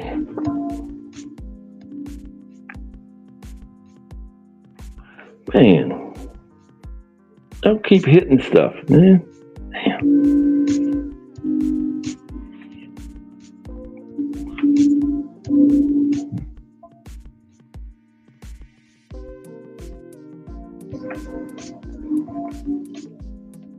Oh, there it is. Okay. Let me get that off of there. Copied it and everything. I'm going to pin it. I'm going to pin it. The link is pinned in there. Okay. So now, what's up, Thomas Hill? Okay, so now, um, hmm. Yeah, I had, let's see, here's my notebook. Just one more little thing we can discuss here. It seems like somebody hit the link. Oh, yeah, somebody hit the link. Okay, that's even better. Okay, irony, boxing. Okay, there we go. Did I get you in? Irony boxing? Oh, not yet. Now he should be here. What's Hello? up? Okay, can you hear me? Yes. Okay, I got you. Right, you're here. Okay, How let you me. doing? All right, I'm doing okay. How about yourself? How you doing today? I'm good. Appreciate you. That's good. Doing a good job with your channel so far and everything. Appreciate it. You know? Yeah. So Yeah. we got the Pro Box card. What is that? Friday? Tonight? Saturday. Oh, Saturday? Yeah. Probots keep changing the day. It's Saturday the regular day now? Yeah, It you was remember? Wednesday one time. Yeah, they started I think on Thursdays or Tuesdays, something like I that. think it was Wednesday one time, remember? Yeah. Then it went to was Friday. Is this the first one on Saturday? I've never I'm remember not being sure. on Saturday before. I think they've had a few on Saturday. I'm not Okay. sure. Okay. Yeah. I don't remember any of them ever remember Saturday before, but yeah. Wow. But what other regular fights well, that Pro Box is regular too, but any kind of big names in there this weekend? I mean, we got Naji Lopez, who's working his way up to Okay. the He started 175. on Pro Box. Is he Yeah. still on Pro Box? Yeah. Okay. Gotcha. Yeah. Also, Juanma Lopez's son, Juanmita, is there, and no, I mean, there's a couple of other fights on the same day on the UK, but I don't see, with all due respect, any big names. Yeah. Well, Stanionis is coming back. Oh, is that this weekend? I knew he was soon. I know he's coming up. He's That's coming over up. in Lithuania, fighting over in his country. Is that this weekend? I always enjoy watching Stanionis. Yeah, he's a very good fighter. He is. That's just a case where Boots just can make you look ordinary. Yeah, Boots is just too much. Yeah. A lot of people writing Stanionis off now, but Boots just, he was in there against a superior fighter. Yeah. I would pick Stanionis against Brian Norman, tell you the truth. Man, that's interesting. Yeah. I don't know about that one. I don't know about that one either. Yeah, I don't know about that one. Shit. Okay. Nah, I just think that he's there to be hit. He's there to be hit, and if Brian Norman does land something solid, he ain't Boots though. No, he's definitely. He only not got Boots. one loss. Yeah. No. Stanionis is a good fighter. He's a very good fighter. I just think that he's there to be hit. Yeah. And if Brian Norman hits you, I think that he likewise will start to wear down too. I just think that Boots is also polished as a boxer too. Not fully polished, but he's got some polish. There's some things that he does that allows for him to take away from his effectiveness and allows him to at times be hit. But just the fact that he can put punches together and from certain angles is much different than Brian Norman. That's why I wish they would have been able to get that fight. I know, man. It's unfortunate that certain people get painted with a bad brush, a bad stroke, while others get vindicated. But I mean, truly, man, I'm gonna be honest with you. The man had information that after the first offer, once the purse bid had been executed, the only way they could make a fight is if the fighter, Karen Kugadajian, accepted some money to be put on hold, and he fully wasn't going to do that. So everything else was just to build. Right? Yeah, it was to build their profile and hopefully build the fight up if it should ever happen, so people would want to see it. But wasn't Norman injured or something, T. At that time? Didn't he have surgery after that? Yeah, there was injury too. And a lot of times that gets misplaced, and then a lot of people who root for certain people think you're hating on them. I don't come from a place of hate. I don't. Whenever I speak, it's not from a place of hate, and I can't stand when people do speak from a place of hate. Right. And I don't like when certain people get hate on, particularly for no reason. And I thought that Boots caught a lot of flack for that whole deal, and there never was an intention for them to fight. There's even an interview, I gotta find it, where Brian Norman Sr. himself said he would have to attach his name to a bigger name to build their buzz. And he even mentioned Boots by name. So, you know, that was all calculated to give his son a look. That's all it was. It paid off. You know, now they got a chance where they can actually bring all things to fruition if they're able to beat Devin Haney in the ring. So, you know, they have that opportunity, and it was all because of the traction that they did. And likewise, other fighters that are most typically hated on, they have that same track for other fighters too, and it'll always go on them. And sometimes, something, T. Hill, if I may, do you see the fight happening in 154? The fight for Boots and Norman? Yeah. It depends on how that fight happens. With that Devin fight will tell everything. If he goes in there and absolutely handles Devin, then I could see that happening. But if there's problems, then no, that's not going to happen, because you put Devin Haney in the ring with Boots, respectfully, we're not even having a conversation of who you think going to win. And I'm being honest, bro. That's no hate. That's no shade to Devin Haney. You're just not having that conversation. But with Norman, it is a considerable debate, because you could favor one or the other. More people are now favoring Norman because of the last two fights of Haney.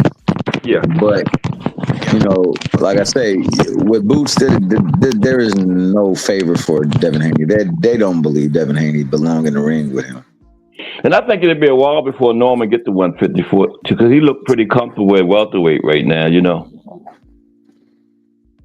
And I don't know how long Boots is going to be at 54. Yeah, that's the thing. So you know, it might have to happen at 60.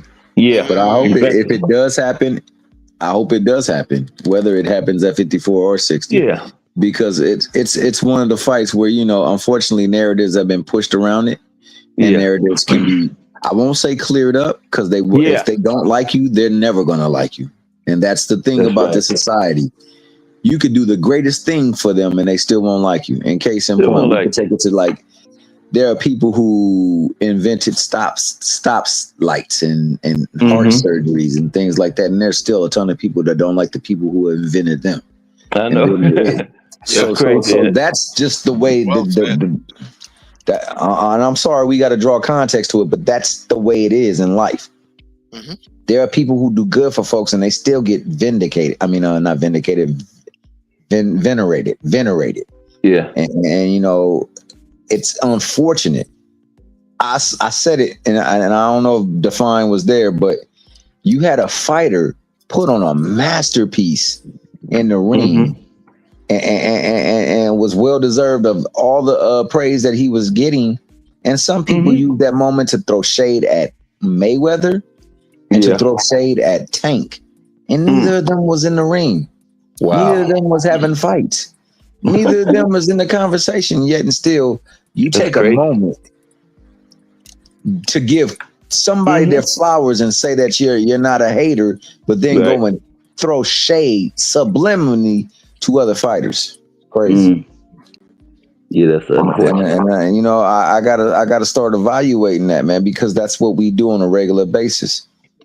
And that's why some fights don't get made, because people are afraid of how they will look if they don't win. I know. Yep, that is so true. Yep, that's so true, T. Especially now with the memes and the bullshit. Exactly. The social media just makes it that much forthwith. It's instantaneously. Yeah.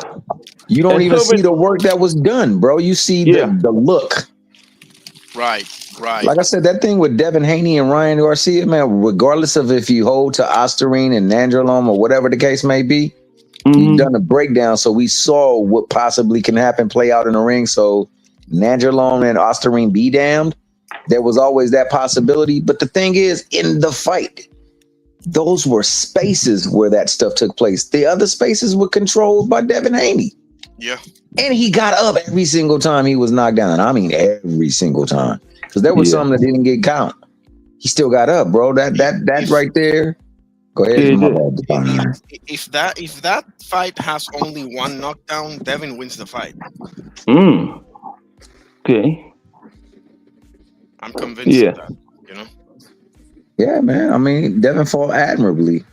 But what you see is the images, the imagery, the people talking about it. And then you see it impact him the next fight. So that the next fight he goes out there and fights that way. So that be the thing. Like for me, you can't be in there against somebody like Brian Norman, who's hungry, who really wants this opportunity and be spacing. You can't be spacing up there because that's what's separating you from most of the people that you get in the ring with. You can't break that connect. It can't be a disconnect right there. Otherwise, you get disconnected in the ring. So that's what I feel, man. But the fight could happen at 54. It could happen at 60. Or it could not happen at all. You know what I'm saying? That's just unfortunately in the space and time we're in. Because Norman is young. Do you want to see it, D-Hill? I would love to see it. Yeah, me too. I would love to see it. Bro, I'm going to be honest with you. I would love to see any fight where you get to put the best of one against the best of another. Yeah. This person does this well. This is what this person does well. Let's see how that meet in the ring. But on top of that, I would love to see people who love to hate on these folks be proven wrong in the ring, because that's where ultimately the truth comes out in the ring. Yes, so like, do I want to see fights that maybe we're getting right now that don't really show the true measure of that person's greatness? Not really, but it's a fight nonetheless. Now I will say, and I'm gonna go on this segue once and only once. I don't really care for this Jake Paul fight with Tank. I would much rather see the rematch with Roach. I would much rather see a fight with Core. I would much rather see a fight with Devin. Even T.O. Yeah. I just hope that we get those fights. But I'm not going to tear this brother down for this fight. And I'm looking at things and I'm starting to piece the games together. Remember, he said, I got a promise that I made to Al Heyman. Maybe this promise is to bridge the gap between PBC and MVP and top rank. Maybe that's part of the promise, and this is one of the steps into doing that. And he probably don't want to do it, but he's going to do it because of how he has a respect for.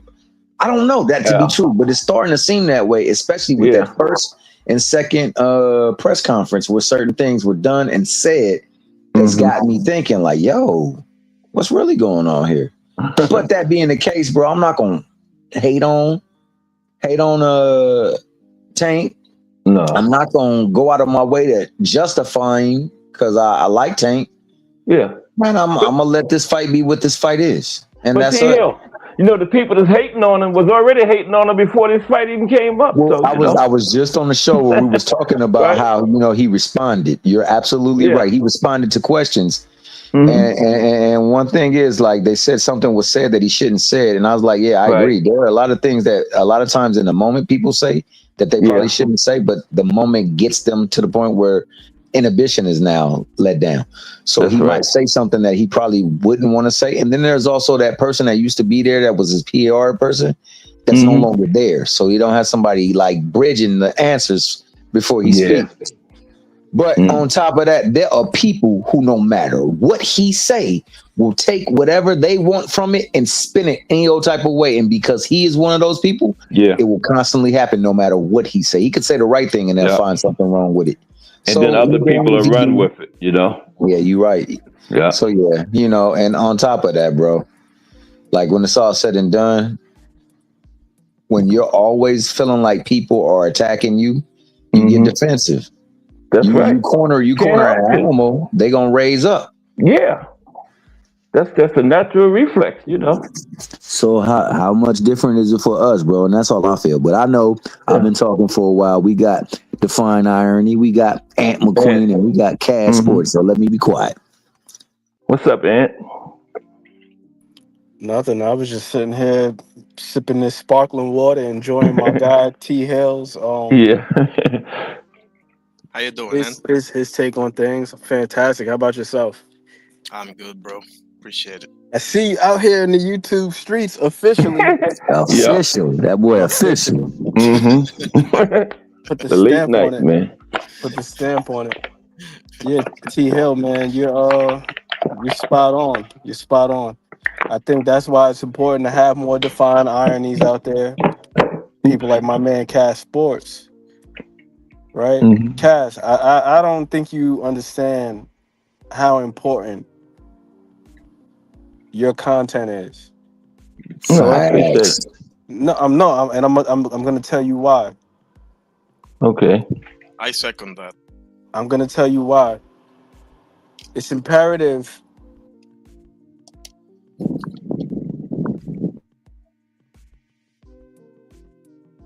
You still there? Yeah, you just taking a sip of that sparkling. Sorry about that. Oh, My niece just called me.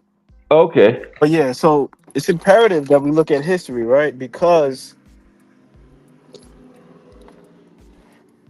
it is what informs us about what hmm it is that we're indulging in, what it is that we're partaking in, as far as what we should look to expect as fans, hmm right?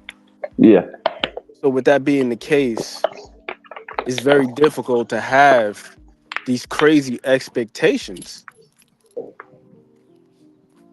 Everything that T Hill just said, that's more so a matter of expectation. We think things should go this way or that way.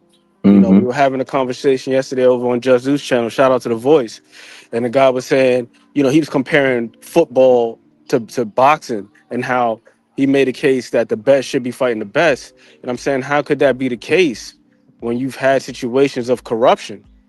You know, That's like the right. IBF being under investigation because they're literally selling rankings to fighters, taking hmm bribes and things of that nature under the table. You look at a Yep. guy like Johnny Saxton, who his career was largely manufactured because of his involvement with the mob. hmm So there's so much ambiguity around the validity of his career. We don't know if these fights are real or fake, or if people were taking dives because he was so heavily tied to the mob, Yeah. You don't know right? about any of them. Don't know about any of them fights. Right. So I say that to say this: if we if we know if we know that these things have been taking place, right?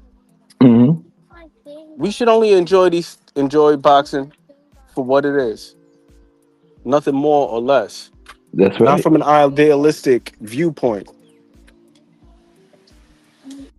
Yeah. That is so true. No, I that agree. is a Yep. fact. I That is an agree. absolute fact. hmm And has the context of time associated to it too, straight Yeah. up. Yep. Because to be Yeah. honest with you, if you look at this from an idealistic perspective, you're gonna end up in a nut house, bro. Because this sport will disappoint you to no end. So you just gotta take the good with. I don't know if Yeah. that was. I don't know if that was Anne McQueen was referring to, but I think it was right. Like, you gotta take the good with the bad, and it's just it is what it is. We have to just swallow that pill. Some things are just never gonna change, and that's fine because we have these other things that quote unquote make up for it. I don't know.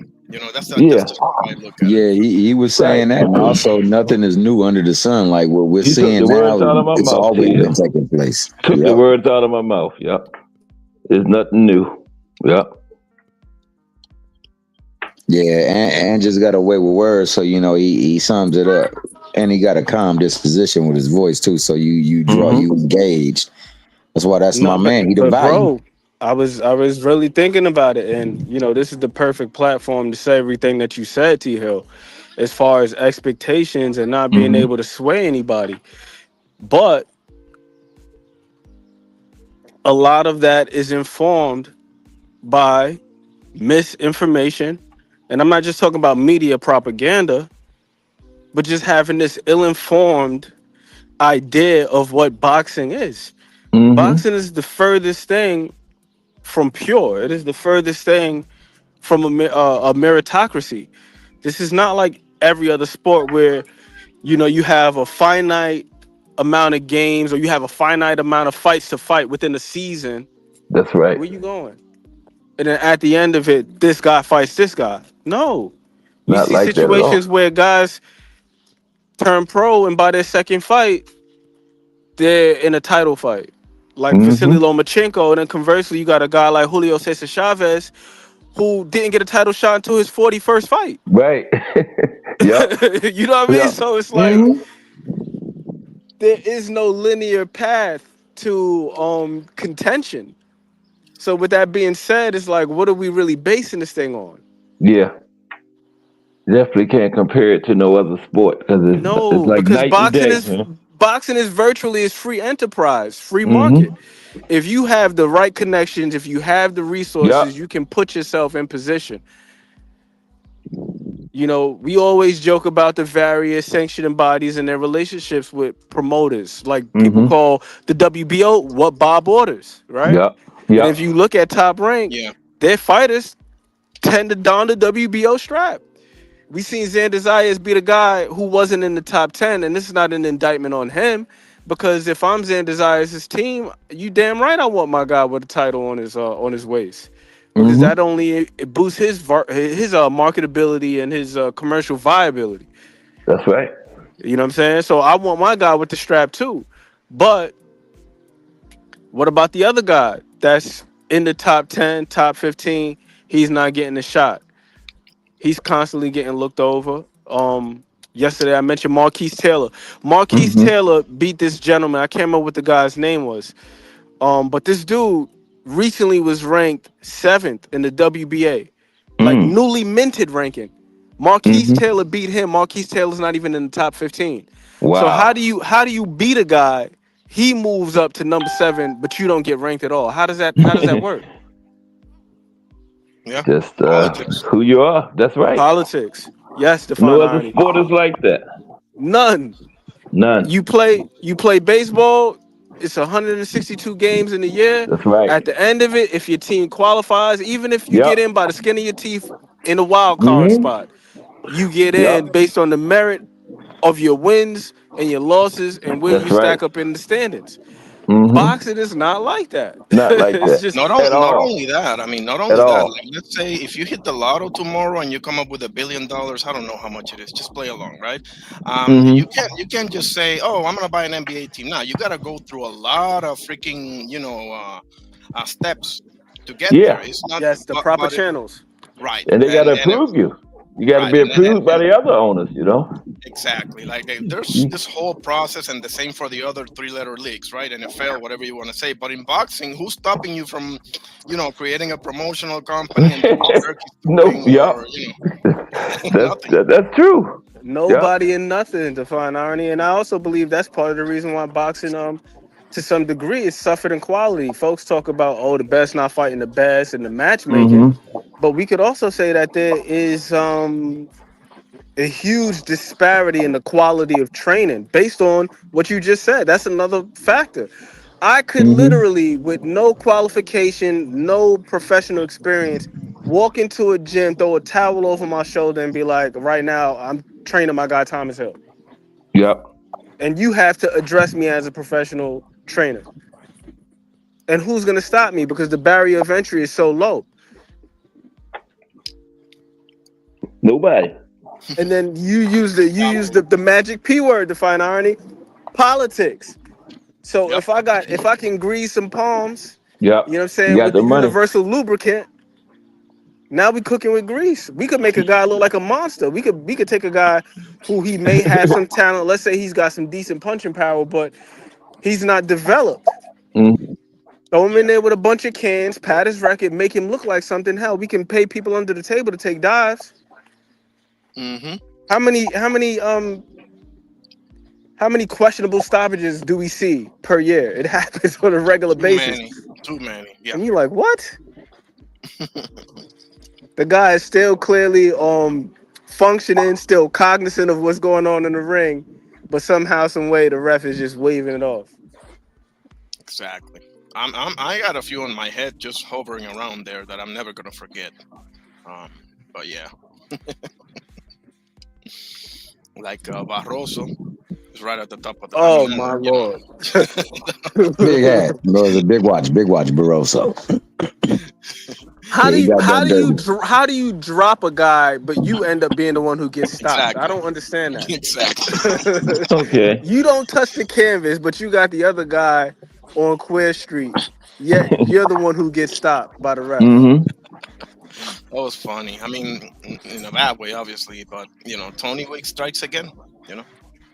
Yo, and then effectively did everything else to get him position himself for a fight to get it back in the ring and Yep. got moved out the way.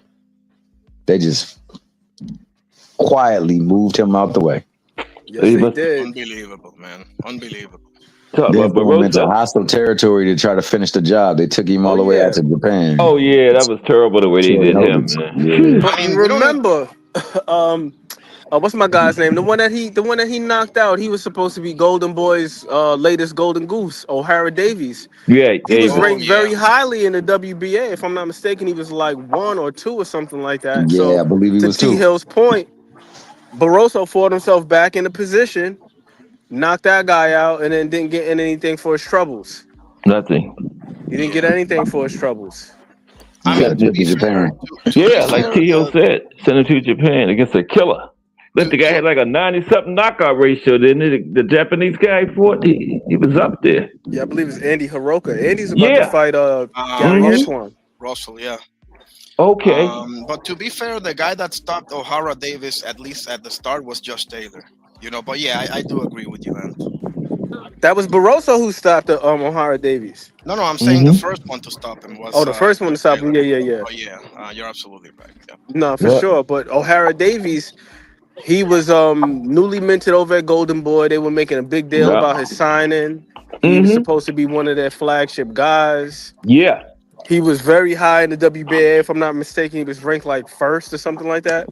Right. Only Yeah. for only for Barroso to dust him off in like 2 rounds. That's boxing. Literally, You see, they called it literally. a title eliminator for Davis, not for Barroso.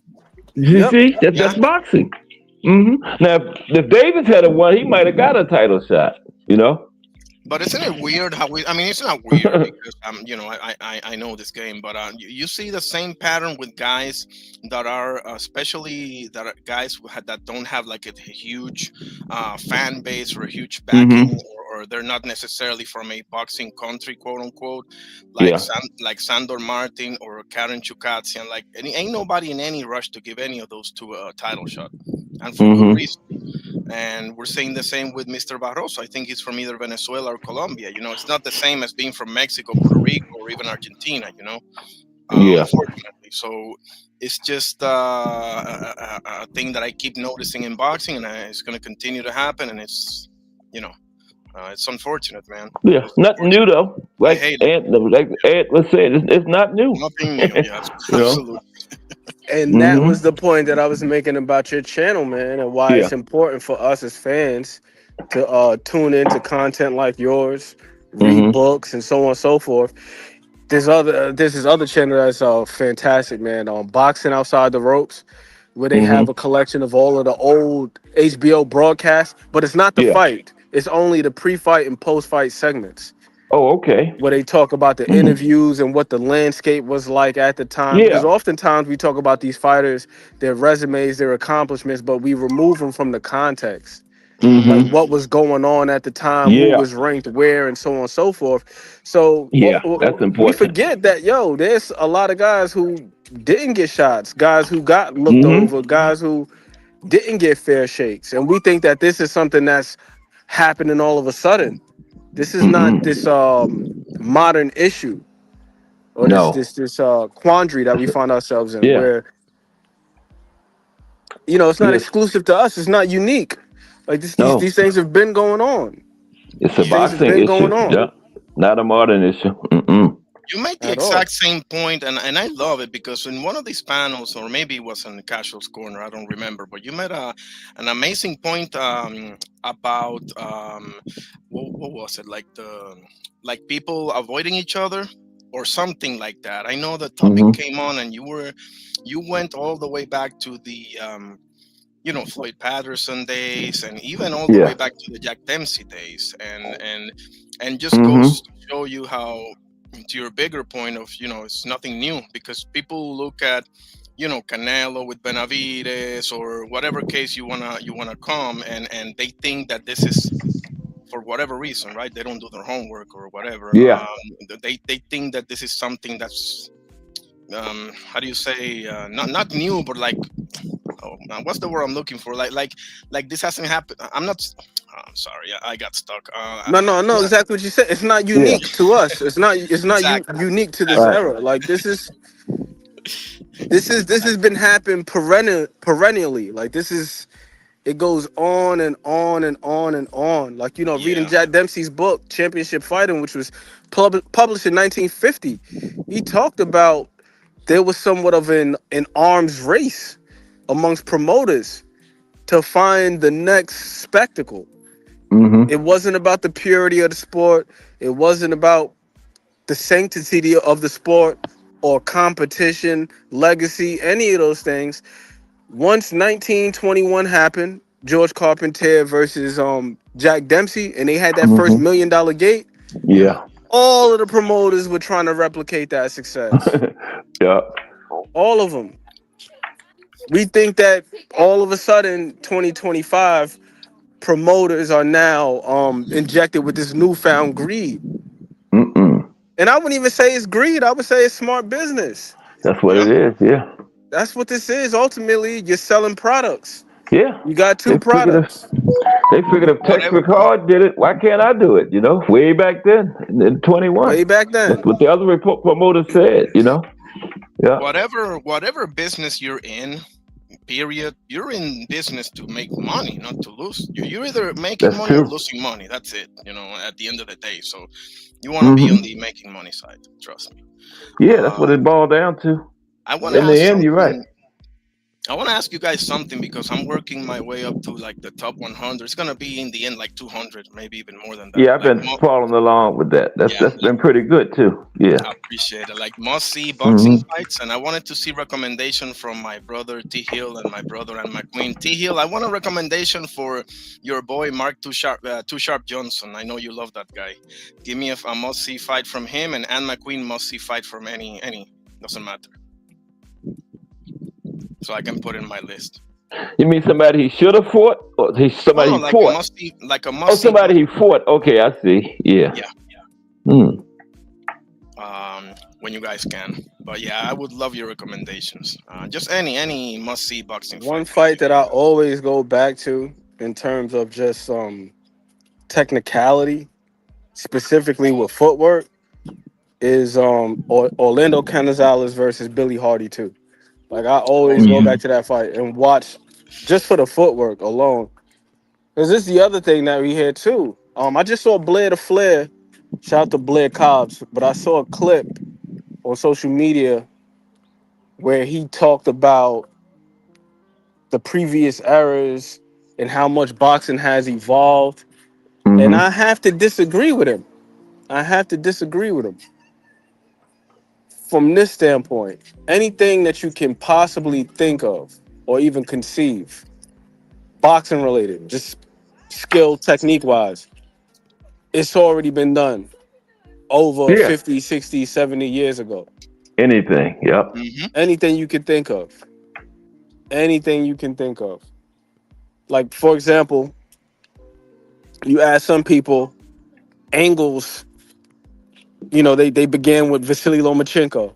No. Oh my God, never seen footwork like this. You had a guy in the 90s in Orlando Canizales, where if you ask me, he's probably got the sharpest, most dynamic feet I've ever seen. For a guy to be able to just seemingly teleport around the ring at times. Like the guy moves so quickly, so abruptly, so smoothly, it almost looks like a glitch. It's like, how the hell did he throw that punch, I saw swim that out, fight. and end up over there? How does that happen? I saw that fight with you on Casual's Corner. Good God, what a showcase! I mean, I can't. Cass, if you haven't seen that one, No, please I was see it. writing it down now. What's the Orlando first? Canizales and Billy Hardy too. There it is. Okay. Good All right. God. It looks like a video game the way that guy It's moves. ridiculous. Define Arnie. Did you have Holmes and Norton from 1978 on there? Actually, no. I gotta Ooh, pull that it was there. one of the best heavyweight fights of all time, man. I had They Holmes just, and Shaver, whew. but not Mm. Holmes and Norton. Man, I gotta put Norton, that. him and Norton might have been better than that one. Yeah, Oh man. came all the Okay. way down to the 15th round, man. Holmes had it. It was even after like 11, and then Holmes won 12, and they thought he had it, and then Norton. Holmes won 12 and 13. They thought he had it, and then Norton came back in 14. It came. And Norton was like dominating 15, and then Holmes came back in the end of 15 to pull it out. It was a good fight, man. That one, yeah, Man, I I'm would gonna say watch that that one. for sure. 1978. For Yeah, sure. that was for. I think Norton had the title, and Okay. that was when Holmes first won the title. Yeah, yeah, Gotcha. that's a good one. Yeah, that'd be a good one for Casual's Corner, Ant. No, have you seen that one, Ant? Holmes and Norton heavyweight title fight. That was Once before, I gotta rewatch it. I gotta rewatch it mm, analytically. that was I great, gotta man. separate it in my mind. Yeah. We were supposed to do Ali Norton Okay. because you had mentioned it a couple of Yeah, weeks I ago remember when you that. talked about the trilogy. Yeah. Right. Yeah. So I was Just let me telling know T when. Hill. I actually hit him Yeah. up last night. Like, T Hill, you trying to do Yeah. this I wanted. Ali Norton? Yeah, I Because want to be in there for that one. I was Yeah. rereading what the hell is that book? Yeah, Cornerman. that was on me too, Cornerman. Dad. That's on my fault. No, it's Yeah, all good. Cornerman. It's all good. I'm rereading Cornerman again, and I was Mm-hmm. looking at the section with Eddie Futch, and Yeah. he was talking about Ali's qualities. And Mm-hmm. here's another thing, right? Like just to relate the past to the future. Yeah. After the Ryan Garcia fight, Mm-hmm. Devin Haney, he got heavily criticized for his Yeah. technique with his jab. For like Yeah. 2 weeks, all I kept seeing was bow and arrow jab, bow and arrow jab, bow and Yeah. arrow jab. I remember. Yeah. Eddie Futch spoke about Ali, and Ali had a similar technique with his jab. He was saying conventionally you want to keep your backhand up, you Mm-hmm. know, near the temple or near the jaw, wherever you place it, but you just keeping it up, holding the phone basically when you jab. And he was saying Ali didn't do that. But he said Ali's jab was so good. Mm-hmm. He said great, as a matter of fact. He was so great that he could get away with not protecting himself. Yeah. Because his jab was so great between the hand speed, the Mm-hmm. length, and the foot speed, like just his agility, his reflexes. Yeah. Yeah. I can see Yeah. that happening because as quick as he is with the stick and move, Muhammad Ali, once he stung you like a bee, right? Yeah. It gave him, by the time you came back with that left Mm-hmm. counter or He the was right hand moving, up, when exactly. He when he wasn't threw even that. there. Yeah. Yeah. And Eddie Futch is a brilliant trainer. I've seen a few documentaries of him. Very interesting guy. Yeah, spot on with that. Mm-hmm. No, that Yeah. guy's fantastic because to be able to look at somebody's mechanics, Mm-hmm. oftentimes we talk about the styles, Yep. but the fights can be won or lost in the details. That's right. You looking at why somebody's getting hit. It's one thing to point out, all right, this guy is a sucker for right hands or he's a sucker for a left hook, but it's like, why is he getting hit with the left hook? And then like, what could he do differently? Because even with the fight with Ryan Garcia and Devin Haney, Mm-hmm. then all of a sudden changed his jab mechanics. What he did was he changed up his rhythm. Mm-hmm. Instead of just firing it, a butt naked jab, as I would call it, without any type of feint or any type of probe or just anything, that like a failer, Yeah. Ryan was ready to time him. But I was noticing when Devin, from 2 through 6, he did a great job of layering jabs around layering feints around the jab. So then now Ryan don't know when the hell the jab is coming. And that's what he's looking to time. He's looking to time the jab because there is that vacancy when he's throwing his jab. You know what I'm saying? The Mm-hmm. backhand isn't up in front of the chin. Right. That's right. But you got to be able to time it.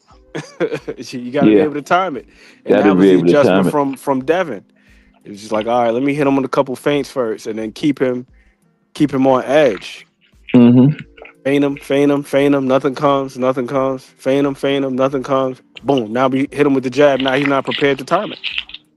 He's completely thrown off. And going back to Eddie Futch, all these 5 losses, Eddie Futch was in the other corner in 4 of them, right? Yep. 4 of them. Ali and Norton for sure. I mean Frazier and Norton for sure. Yep. And that's another thing I thought was so interesting about that is the fact that you got this one guy, and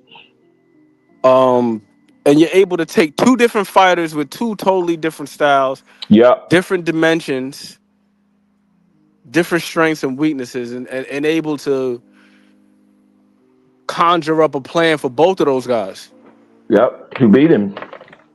Because sometimes what you see what happens with these trainers is they got that one size fits all type of approach, and then all of their fighters end up employing a similar style or tactic, despite the fact of them having different attributes. Like Derrick James comes to mind. Like Derrick James is a damn good trainer. He's very good at teaching the basics, but all of his fighters, they employ a similar style. Yeah, that's true. They keep the tight guard. Everything is off the jab. Very seldom do you see him feint or change levels. Double jab, rear hand. You know what I'm saying? So for Eddie Futch to be able to take a guy like Ken Norton and a guy like Joe Frazier, and find 2 different ways to counter Ali's best attribute, which was his jab and his footwork. So with Frazier, the plan was to come underneath. We gonna swim. Now Norton ain't he's not as I guess you could say flexible from the waist up, from the hips up, as like a guy like Frazier. He's not a bob and weave, side to side type of guy. That's not him. He's a big, strong dude. Right. So instead of trying to get underneath the jab, the focus was to catch the jab, like similar to what we've seen with Errol Spence and Bud Crawford. Catch the jab with the backhand, fire your own jab simultaneously. Yeah, and Norton had a pretty good one too. Firm. Nice firm jab. It ain't quick like Ali's, but it's firm, like a like what they say, like a telephone pole jab. Yeah, that's exactly what it was. Yeah, and then that good overhand right too. Ali couldn't get away from that overhand right in none of those fights with Norton. He just had so much success, especially the third fight. He couldn't get away from it. And I believe that part of it was with him being able to nullify the jab to the extent that he did. Now it forced Ali to do something else, which was to lead with his right hand. And there was quite a few moments, like when I was rewatching his fight, I was like, "Damn, Ali was reaching a lot with his backhand." He was reaching a whole lot. Similar to Floyd versus Zab Judah. Yeah. Because there's been a lot of conversation about that. Who's better between Bud and Floyd, or who would win? Yeah, lately that's been the topic of conversation a lot lately. I even indulged in it myself just by going back and looking at their fights, and man, as good as Floyd was, I kind of struggled to find an area in which he was superior enough to carry him through a fight with Bud. Because I believe it would be a similar situation to like a Ali Norton, except Bud is every bit of athletic. Yeah. And the reason why I say that is because, that whole tactic was centered around limiting the jab hand. You go back and watch Floyd versus Chop Chop. That was his first fight at 140. Couldn't really get the jab off like that. But why is that? Chop Chop is southpaw. Right. Open stance. And there was some moments where it got really dicey. Like Floyd got hurt in that fight, like quite a few times. So I give him credit for his dog, his tenacity. Yeah. I was wanted to touched up. You ever see Paul Williams fight? I always wanted to see that fight, him and Floyd. They never did fight though, Mm-mm. because Paul Williams was a southpaw too. Yep. Yeah. And Paul Williams had a crazy long reach, like 79 inches Yeah. or something like Yep. that. He sure did. Bud got a pretty good reach too. It's about 75. So I think if he would have fought Paul Williams, that might have gave us a little bit more insight into him and but not exactly, but we could have looked at that kind of like a Bud, Possibly. So, yeah. And looking at the Zab fight, it was the same thing. That's true. Early on. Okay, I'm back. Okay. Early on, Zab was able to take his jab away to a large extent. Yeah, he was having a lot. Man. Talking about the Floyd fight? Floyd versus Zab. Mm-hmm. Zab was taking his jab away a lot. Like, remember that controversial no call where the glove hit the canvas from Floyd? Mm-hmm. What was Floyd trying to do? He's trying to stab to the body. Right. Zab came right over the top with a lead hook. If Zab Judah could have maintained his pace, shall I call it? The first 4, 5, 6 rounds. That's what Ed was just saying. The sex he was having early. Fighter, to be honest with you, because that hand speed, bro, that he had, he had very good footwork. He had pretty good power as well. He could knock you out for sure. Like Zab, bro, obviously he's a bit of a head case as well. So I would say, both, right? Those were the two things that, to me, I mean, he's a legend, obviously, right? There's no debating that. But the tools that man had, I mean, I think, man, there's a lot of ifs, obviously, but just from the outside looking in, bro, I think he could have been a little more than what. And I'm not insulting. I'm not. Yeah, no, I understand what you're saying. Like looking at his capabilities, he will probably be right up there. With those names, the Floyds, the Budds, the Mannies, the instead of being in the second tier or third tier. But that's just me. Yeah, I agree with you on that. Yeah, me too. Me too. Because we're talking about a guy we're talking about a guy in Zab who is an undisputed champion. So you're absolutely right. I mean, it's no insult to say that. Okay, the man climbed high, but he could have climbed even higher. Yeah, and that's true. Everything that you said about him, he's admitted. I mean, recently he did an interview. I can't remember with who, but he was talking about the fight with Floyd. He said he gassed in that fight. But Zab is a guy, if being from New York, he was known throughout the party scene. Like, people knew, like, Zab was going to party. Zab would be in the middle of Brooklyn shooting dice, bro. Instead of being in the, like, Zab was that type of, he was that talented, though, to your point. Yeah. Yeah, I see what you're saying. A legend nevertheless. At least it's not one of those cases where, where you're wondering what coulda, shoulda been, which is worse, obviously. At least he he's still had a pretty good career, Absolutely. We just said he could have been a better one, I understand. Yeah. Yeah, definitely. And I would say the same about, for example, a fighter that is not very well known from the UK, and God bless him. His name is Kirkland Lang. Man, you remember, Cass? Yeah, like that dude was super talented if you look at him. I mean, he beat Roberto Duran. He has a few other wins. Sure did. He has a few other wins against like marquee names, but he flies under the radar because, I mean, you know who else, bro? The Mickey Ward's half brother, Dickie Eklund as well. The same thing, bro. They just couldn't stay out of trouble, bro. I mean, it's unfortunate, man. Like, even I saw a show where Dickie Eklund was training, and his trainer said, as long as he's here, we're good. As soon as he steps outside of the gym, he begins with the drugs and the problems. And he just, man, but you look at those dudes in the ring, you're like, man, how are these dudes legends? And it's just what happens, unfortunately. Yeah. And boxing is a sport, what you do outside of that ring matters, man, what you put in your body and all that type of stuff. Yeah. Matters. And the thing is that most of these dudes, or I should say, probably all of these dudes, they come from, not the best places, right? Obviously. So Yeah, that's true. I mean, Yeah. yeah, the Think sport is it's a way of saving you, but as soon as you step out of the gym, bro, you gotta have that yeah. self control, or maybe have somebody that's a real one in your corner that will keep you away from that. That's very important, man, because, oh man, I'm telling you, it's pretty sad, but nevertheless, it is what it is, unfortunately. Yeah. 'Cause you gotta have a certain like mental makeup to be a boxer, you know. Everybody just can't be no fighter, man, you know?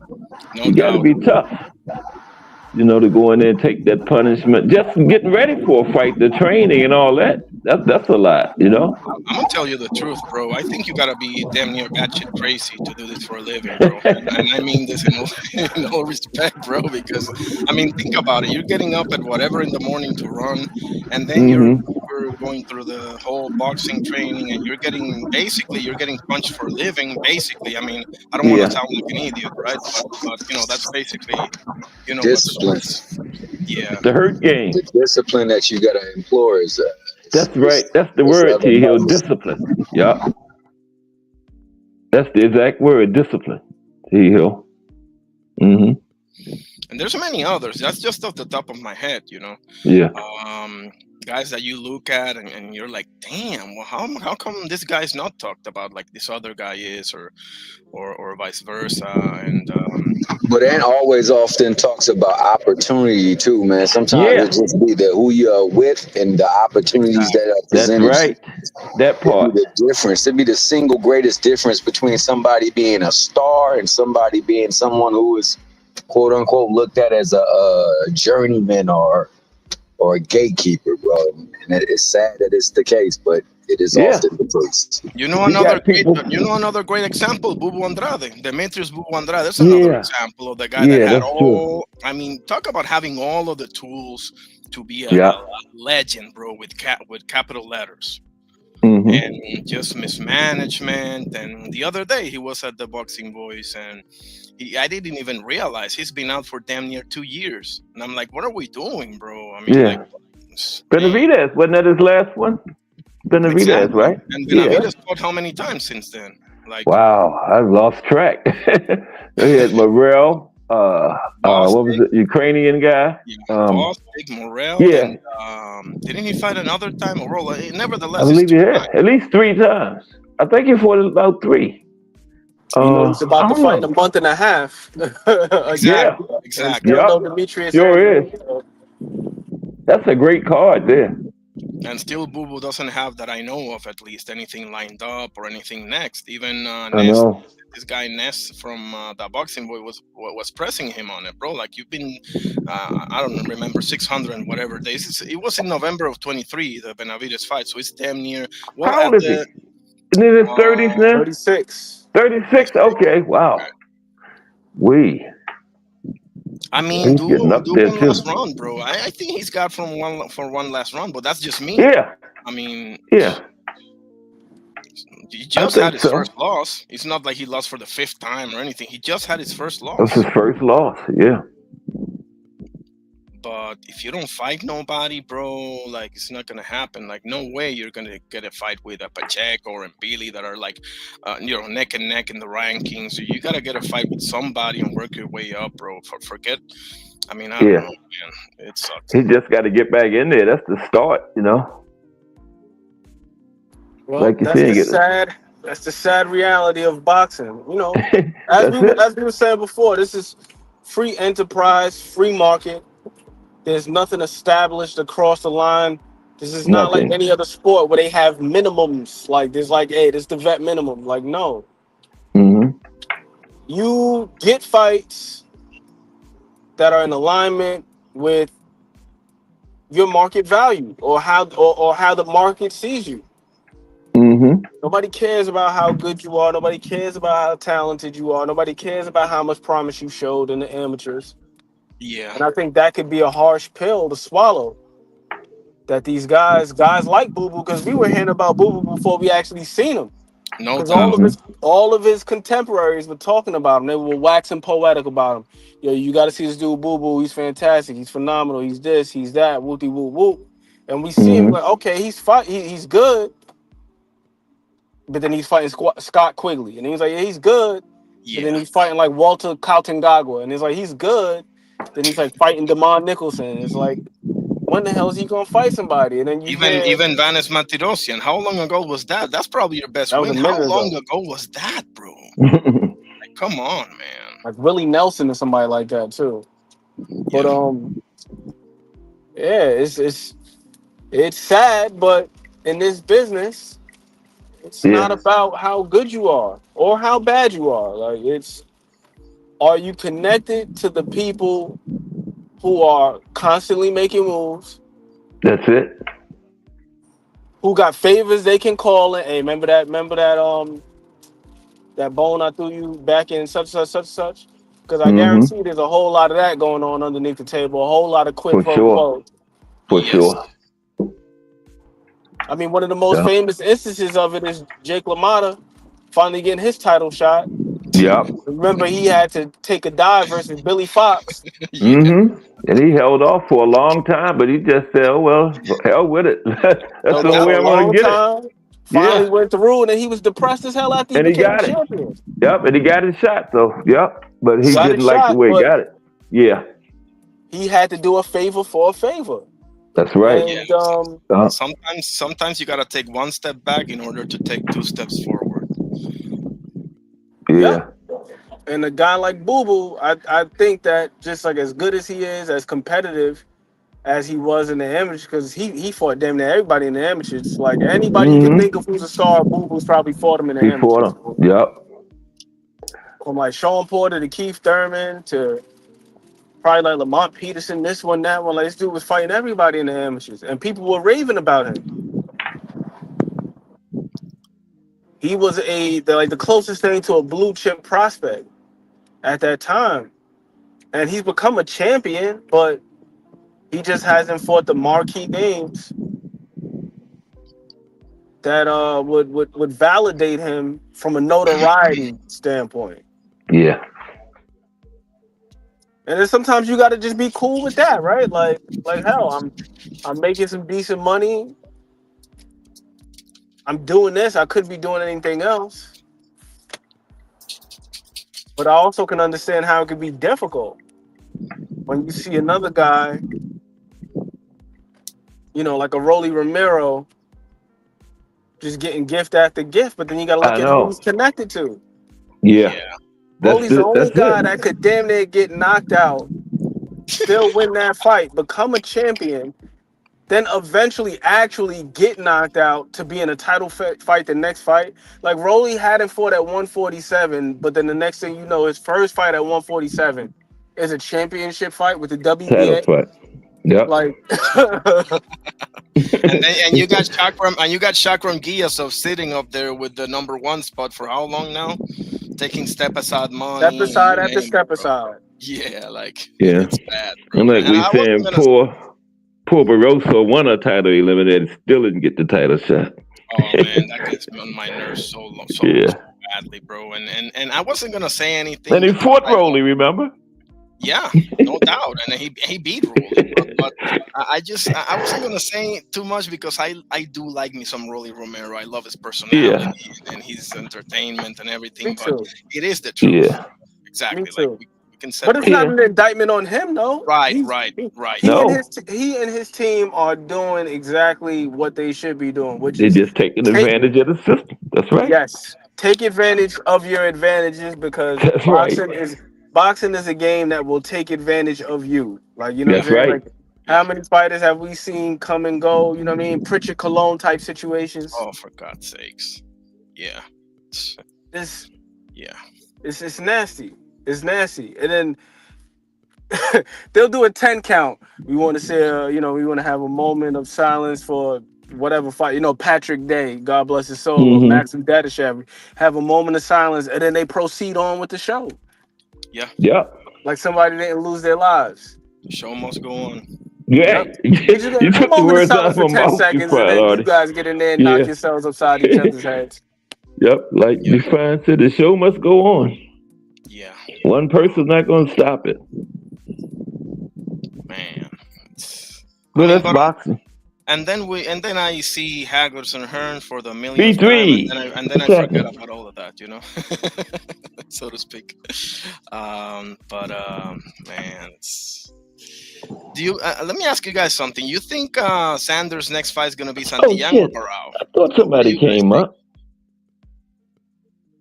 I What's wanted up, to be Abbas B3? Barao, to be honest with you. What's going on, What's Casper? up, Salute to my B3? How you good doing? brothers. Doing well, Mm-hmm. Ernie and T Hill. Listen, I had to jump on and talk to my How long good was you brothers. back there? I didn't know you was Uh, back in the back. nah, I just got back there a couple minutes. Oh, No okay. big deal. No big deal at all, Okay. Cass. Cool. Go ahead to find out. You was about to ask about Xander. Oh no, yeah, I was wanted to see if you guys prefer, because it seems it's either Santillán or Abbas Barao. I don't hear about any other possibility. So I personally prefer Abbas Barao for many reasons. What do you guys think? I want to hear Um, y'all talk more than me. But I just want to say good fight. Go ahead and cook on it. as a fan, Barao, if I'm over a top rank, give me Santillán. That's how I'm Yeah, looking at it. It's like it's two part. You know what I mean? It's two part for me. There's fan, and then there's understanding what the business is and what makes the most sense for them. So Santillán is a guy that they still have him under control, right? Like he's still over at top rank. think so. And I then think to so. some Yeah. degree, you could also argue that he did them a favor in taking the Brian Norman Jr. fight. He didn't have to take Mm-hmm. that after the Alexis Rocha fight. So I think that it would only be right for them to reciprocate. Like, hey man, you took a tough fight against an unheralded guy at the time, Yeah, cost you, right? Yeah. So here's us just giving you a token of appreciation. It's an opportunity to redeem yourself for one, and then it's a win-win situation in-house. Because if it's a terrific fight, then we run it back, we do it again, and That's then right. everybody gets paid, and we keep all the money in-house, and then we keep the belt in-house. Um, as a fan, I would like to see Barrow because I think that he's more versatile. Man, the more I go back and watch this guy's fights, that dude is terrific. yeah. I was thoroughly impressed with him in the Tellez fight, but I don't. It's interesting because from a business standpoint, right? The simple answer is Santillán, right? Because obviously here in the island we've had more than a few, not too happy decisions. In the other, for example, obviously everybody remembers the Matias and Paro fight, but the real bad one was Juan Malopez versus Orlando Salido. Don't get me started on that one. So I guess from a business standpoint, you would go with Santillán just to make sure this guy doesn't lose this belt in front of everybody, obviously. But I still go with Barao because I do like me some Barao. It's a unification. It's a more, to me, it's a more interesting fight. And this is with all due respect to Giovanni Santillán. It's a way more interesting fight. It's gonna be a hell of a fight, and there's also more risk in Barao. So I You're see not your. you're not saying nothing wrong. Define irony. I'm gonna say this about Xander. There are reports that he declined the Santillán fight. Mm. So he doesn't even want to fight Giovanni. He wants to fight Barras, like you're saying. He wants to unify the titles, and then look for other big fights. So that's a good thing from a standpoint. Is Xander, he's looking to take on the tough fights. He wanted to fight Virgil. Mm-hmm. So he's showing that he's just great for the sport of boxing. That's all I'm gonna say. No doubt. And you gotta remember, the original plan was Tellez, right? The original plan was, well, to be honest with you, the original plan was Sander versus Charles Conwell, and then Chino Garcia happened, and then he beat etc. But the idea was Sander versus Joannis El Bandolero Tellez, and then he got his ass beat, and this guy came in, and yeah, but sure, let's have him, bro. No easy fights at that division anyway, so let's have him. What a Cass, what do you say, or T Hill? Go ahead, T Hill. I was looking at something, but I agree with all good points y'all making there. Yeah, great points. Yeah. That was all. That was all from my part. Anybody else want to say Okay. anything, go right ahead. Yeah, I want to see. Really, I want to see. Uh, at 154, the Yeah. big talks have been kind of. I know from the East Coast perspective, Jaleel Hackett versus Zan, the two young guys. Yeah. Um, There's been a lot of talk and about that. Yeah. and I'm gonna say this. It seemed Jaleel Hackett is really like a standout from my perspective. You know, blue chip, Mm. young guy, and I think the fact that he was cutting so much weight, to go Mm-hmm. all the way to 147, I don't Yeah. believe he was able to kind of display his talents and put himself in a market in a Mm-hmm. marketable position for people to be like, okay, like claiming, like clamoring for the fight, right? And of Yeah. course, once you get certain opponents, you'll get high rankings, and it'll just make sense. Mm-hmm. But outside of Jalil and Brandon Adams, I mean, y'all probably know from the rankings perspective, but who else would y'all say at 154 should get a title shot? Mm. And Jalil probably not even in it. Only reason I'm bringing up Jalil Nah. is because he's I mean, he's gonna be a name at 154. Cause I think So relatively do speaking, it's the void of big names he's up there outside now, of the right? champs. B3. Yeah, 154. Yep. Okay, well they hadn't fought there yet, though, right? This last fight against Elijah Hines, yeah. Oh, was that 54? Okay. It was He missed the technically weight. 157. Yeah, Oh, yeah. that's right. It was. Yeah, that's right. Yeah, so what they said about that define, and I heard from Jaleel, they said that they didn't know. Elijah Hines' team thought it was 154. They thought it was Mm-hmm. 157. So, Right. needless to Okay. say, it's still a concern because he's cutting a lot of weight as we can, to get Mm-hmm. down to these weight classes. So like you saying, he didn't even fight at 154 the last fight. So Yeah. we still got to see, man. This weight thing is a real issue around Jaleel Hackett. I want to know what Ann and what y'all think about that. Think he can make 160? To go to 160? That's what I'm B3? thinking. He may have to. Yeah, Yeah. it Because it may was be at healthier for him. 157 last time, so shit.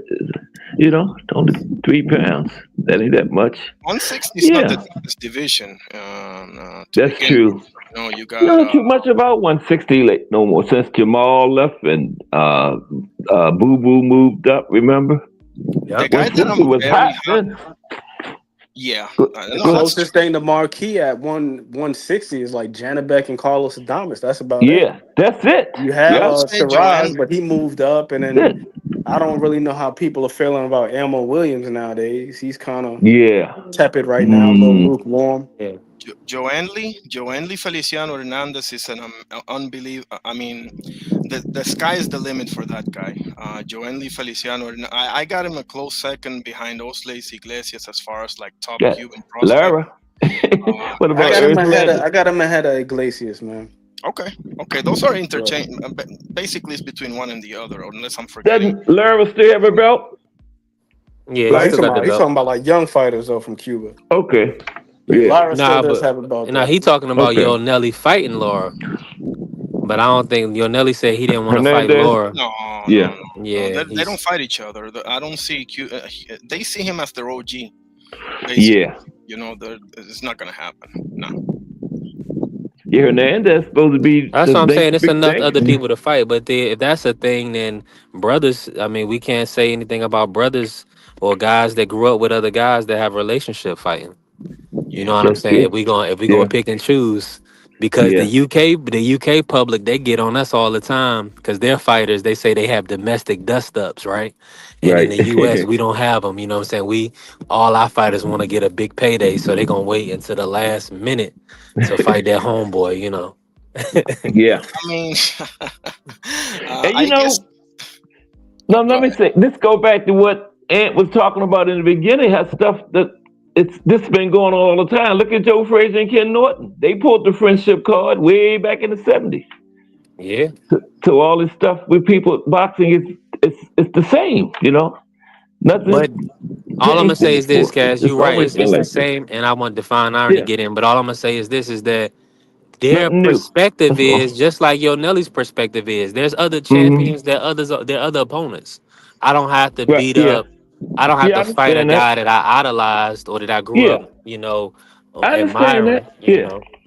So I Yeah. think it depends how you look at it, Yeah. right? Because that can be looked at both ways. Like I don't mind either perspective. Like if both guys look at it as a respecting not to fight each other, or maybe they look at it Yeah. as helping each other out. Since we're friends, let's go ahead and fight. Make this money together. Mm-hmm. So I can see the both perspectives of it, but I it's really But not my yeah. place to But they're not gonna fight though. Mm-mm. no, right, like I don't They're mind them not not gonna fight. fighting, and it's not my Yeah. place to say it's right or wrong, because who Yeah. knows the type of relationship they've had, what they've shared, what they've so Mm-hmm. on and so forth. So I don't think it's my place to say. I mean, I want to see the fight. I want to see the fight. If I'm not getting the fight because of this reason, I can't really speak too much to it, because there's people, like, for example, if I had to fight my best friend, I probably won't do it, bro. I was gonna say that. I got friends that if we were both fighters, I would never fight them. We was in the same way, Exactly. so I can understand that. I can understand that perfectly. You know. Yeah. But I'm not with that perspective of, we're better because we scrap and you got no. It's just two different perspectives, because yeah, UK fighters for the most part they fight each other, and Mexican Mm-hmm. fighters the same. But that's just a way of looking at things, and several Mexican fighters have avoided each other for the same reason too. Yeah. There's many instances, and in the UK as well. Okay, there's been many instances where guys have openly said, I would never fight him. I don't care if he's number one or number two, and I'm number two. Mm-hmm. So no, it's just way of looking at things. What you think about the friendship thing, Ed? Or that situation? What do you feel about that? Human beings, man. Like you said, Yeah. you guys are friends. You not only do you got a great rapport, but you hear these Mm-hmm. guys talk about their relationships Yeah. at length, and they've been there for each other through some challenging times. Right. The whole So yeah, I can Shakur relate. Keyshawn thing was Mm-hmm. hotly contested, but if you're in a damn mental facility and this guy is coming to see you, Yeah. How can you fight him? Yeah. he's around for the birth of your first child, you're around for the birth of his first child, and Mm-hmm. you're relating on a parental level. Yeah. It's You done, extremely difficult. you done did things with this guy you haven't even done with actual family members. Blood Yep. relatives and stuff. So yeah, I can relate to that. Mm-hmm. I don't fault them or go against them for that. I would like to see the fight, but I still understand it too. Yeah. yeah.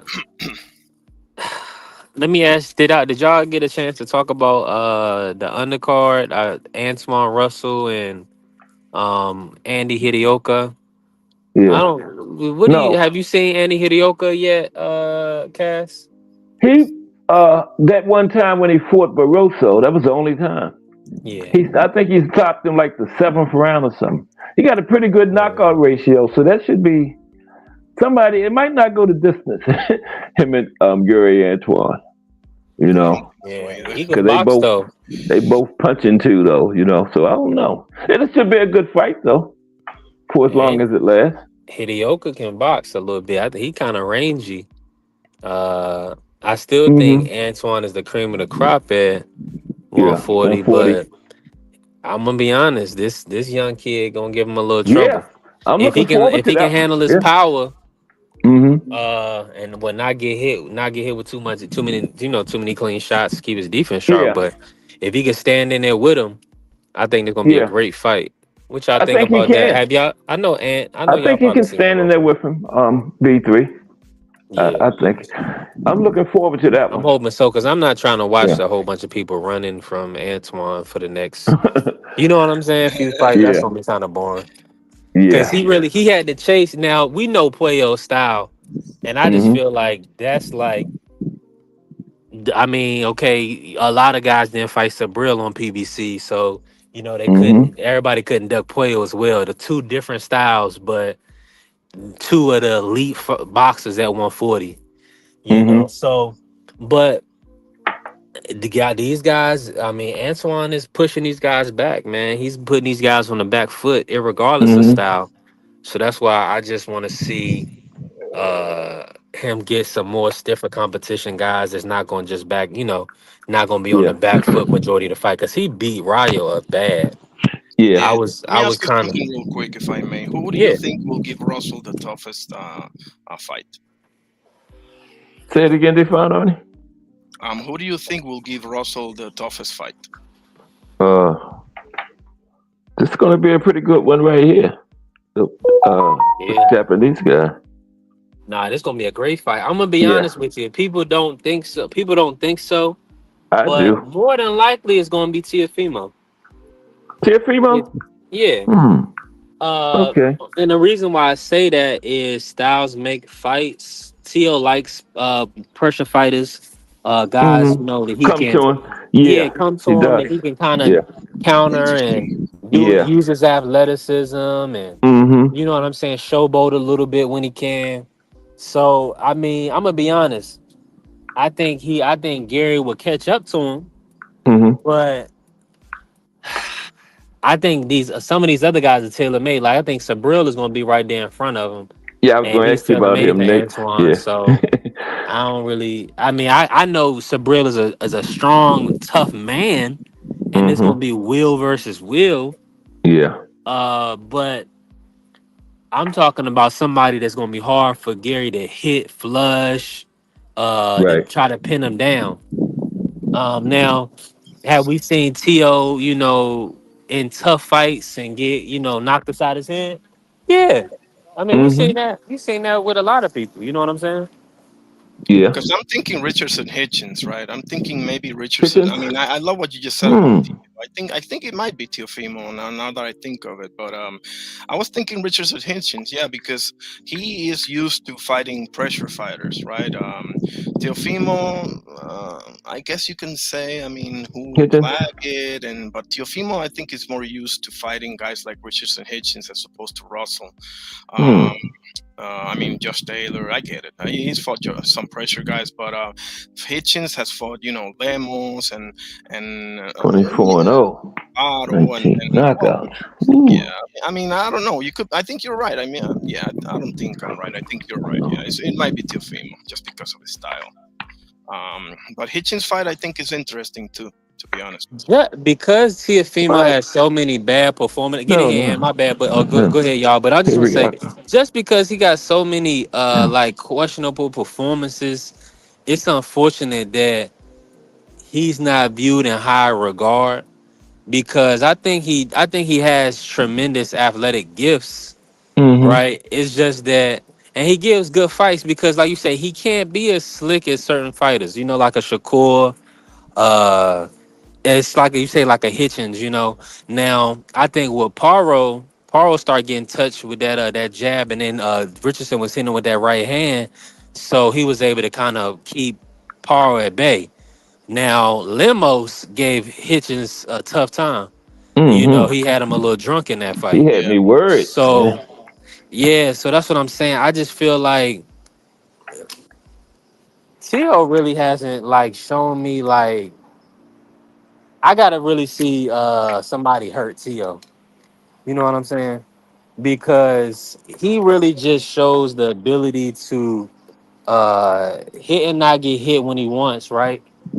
But he also has shown a very tough chin. He's shown that he can, once he gets knocked down or dropped, he can recover really quickly. But once he get in there with an Antoine Russell, that may be different. So that's what I'm looking forward to seeing if they ever line it up. Can he handle Russell's power and and stay Tio, not turn into another person. I like it. I like it. But remember, Loma gave him all kind of trouble once he started fighting. Remember that fight? Yeah. In the second half of that one? Once he finally decided to start, doing his thing, he was. He won the second half. Yeah. But he didn't start fighting since the I sixth know. round. He started That's fighting what Right. Yeah. That's what it was. Yeah, once he started up, because I don't know what was going on in the beginning. Yeah. I Well, think he they got try hit to. with a body shot or something. Something happened early in that fight. I gotta see it again. But I Yeah. think Tio landed a big body shot or something like that that made him. Not that I'm Mm. not that I'm giving Loma an excuse. Loma's one of my favorite fighters of all time. But Yeah. he lost that fight, bro. He did. Like Yeah. Well, you know.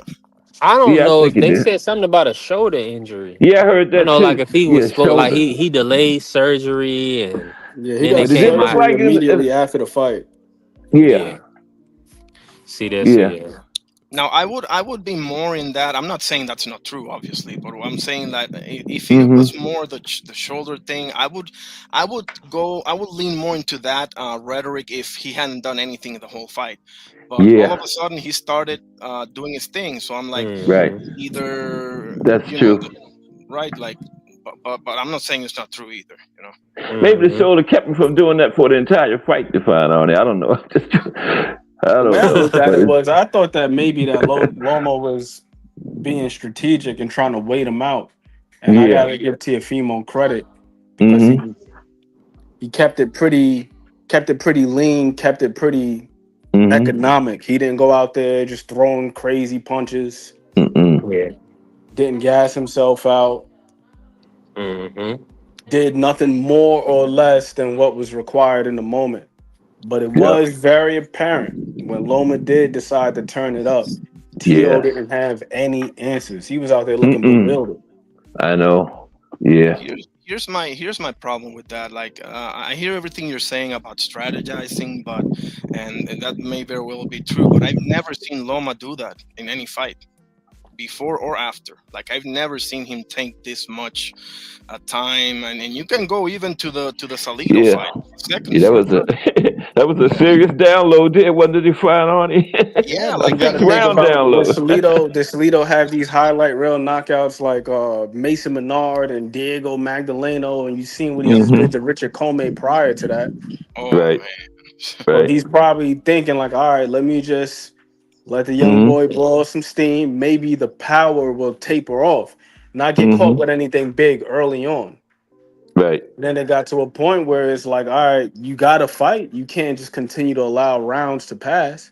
That's right. Yeah. Because what happened ultimately ended up being his undoing, right? Like he waited too Mm-hmm. damn long to get Waited busy. too long. Yep. Waited too long to get busy. Yeah. Yeah. I think the power affected him to find irony. You I think can that's agree what it with was? that. B3, the power. It Okay. had, yeah, of course, Yeah, Okay. I think more. because he literally didn't throw punches. I know. So that's the thing. It's like if the power wasn't affecting him, he could at least touch Yeah. them, to win rounds or at least be in range, right, to Yeah. throw.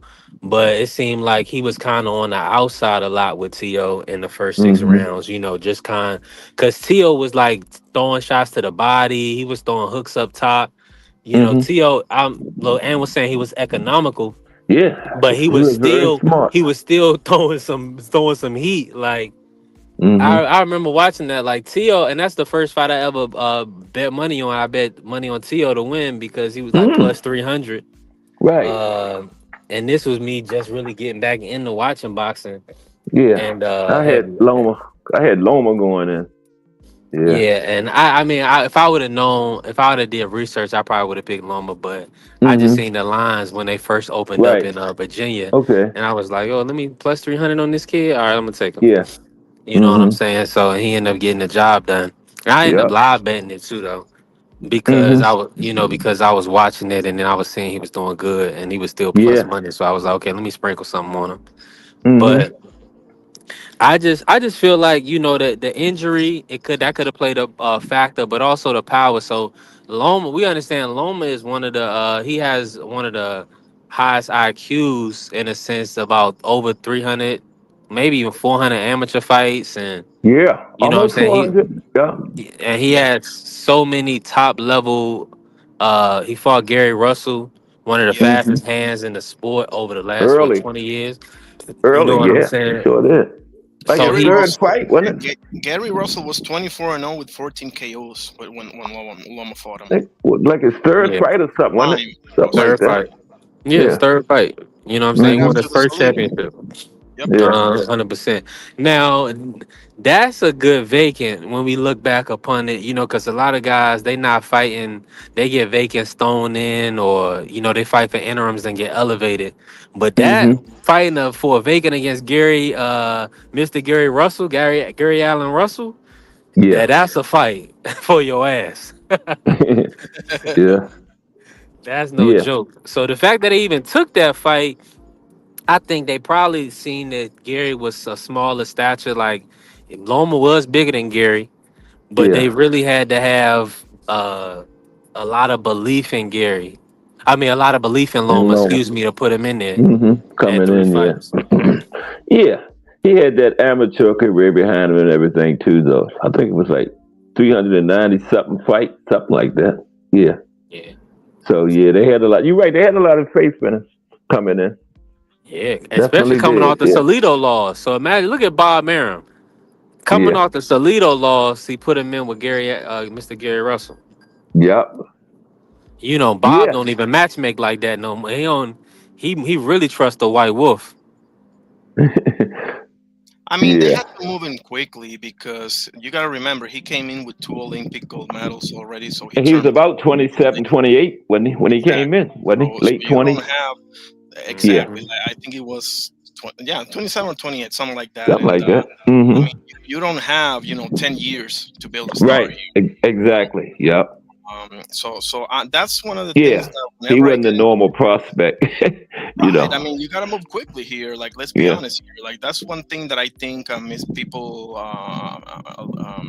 miss with all due respect when they talk about Loma because yeah, they look at the fact that Yeah. he had a title shot at his second fight, and that's unfair. Listen, Yeah. if you're not on that level, you're gonna get stretched out. So he definitely was at that level because yeah, he lost, but it was a Yeah. split decision loss. It wasn't like He he was got at his ass yeah. handed to him. He was at So that level because he won his title in his third one. So no doubt. I mean, you can give me a title shot right now, and I'm gonna yeah. get murdered in the ring. I'm not gonna do He like proved Loma. he was ready. He proved he was Literally ready. that. Yeah. Exactly. I mean, like, that's the one thing, bro. This sport, you can move people however you want to. They gonna get found out if you They really do. still got to be ready to handle it too. Yeah. So, um, That's yeah. so true. Yep. Yeah, but I mean, you got 300 amateur fights. Yeah. So if you're not ready, then You Exactly. you won't be. When Yeah. is I think it was, and I think he only had like one loss in the amateurs. yeah, it and says he like avenged it, 299 and one. and he avenged that one as well. Yep. Twice. Yeah. He did. I think it was a Russian guy, something like that. Yeah. Yeah. I Okay, let just me talked about him a couple of weeks ago. Loma. Hmm. I gotta ask my brother Ant. I don't know if you don't mind, Ant. Have you broken any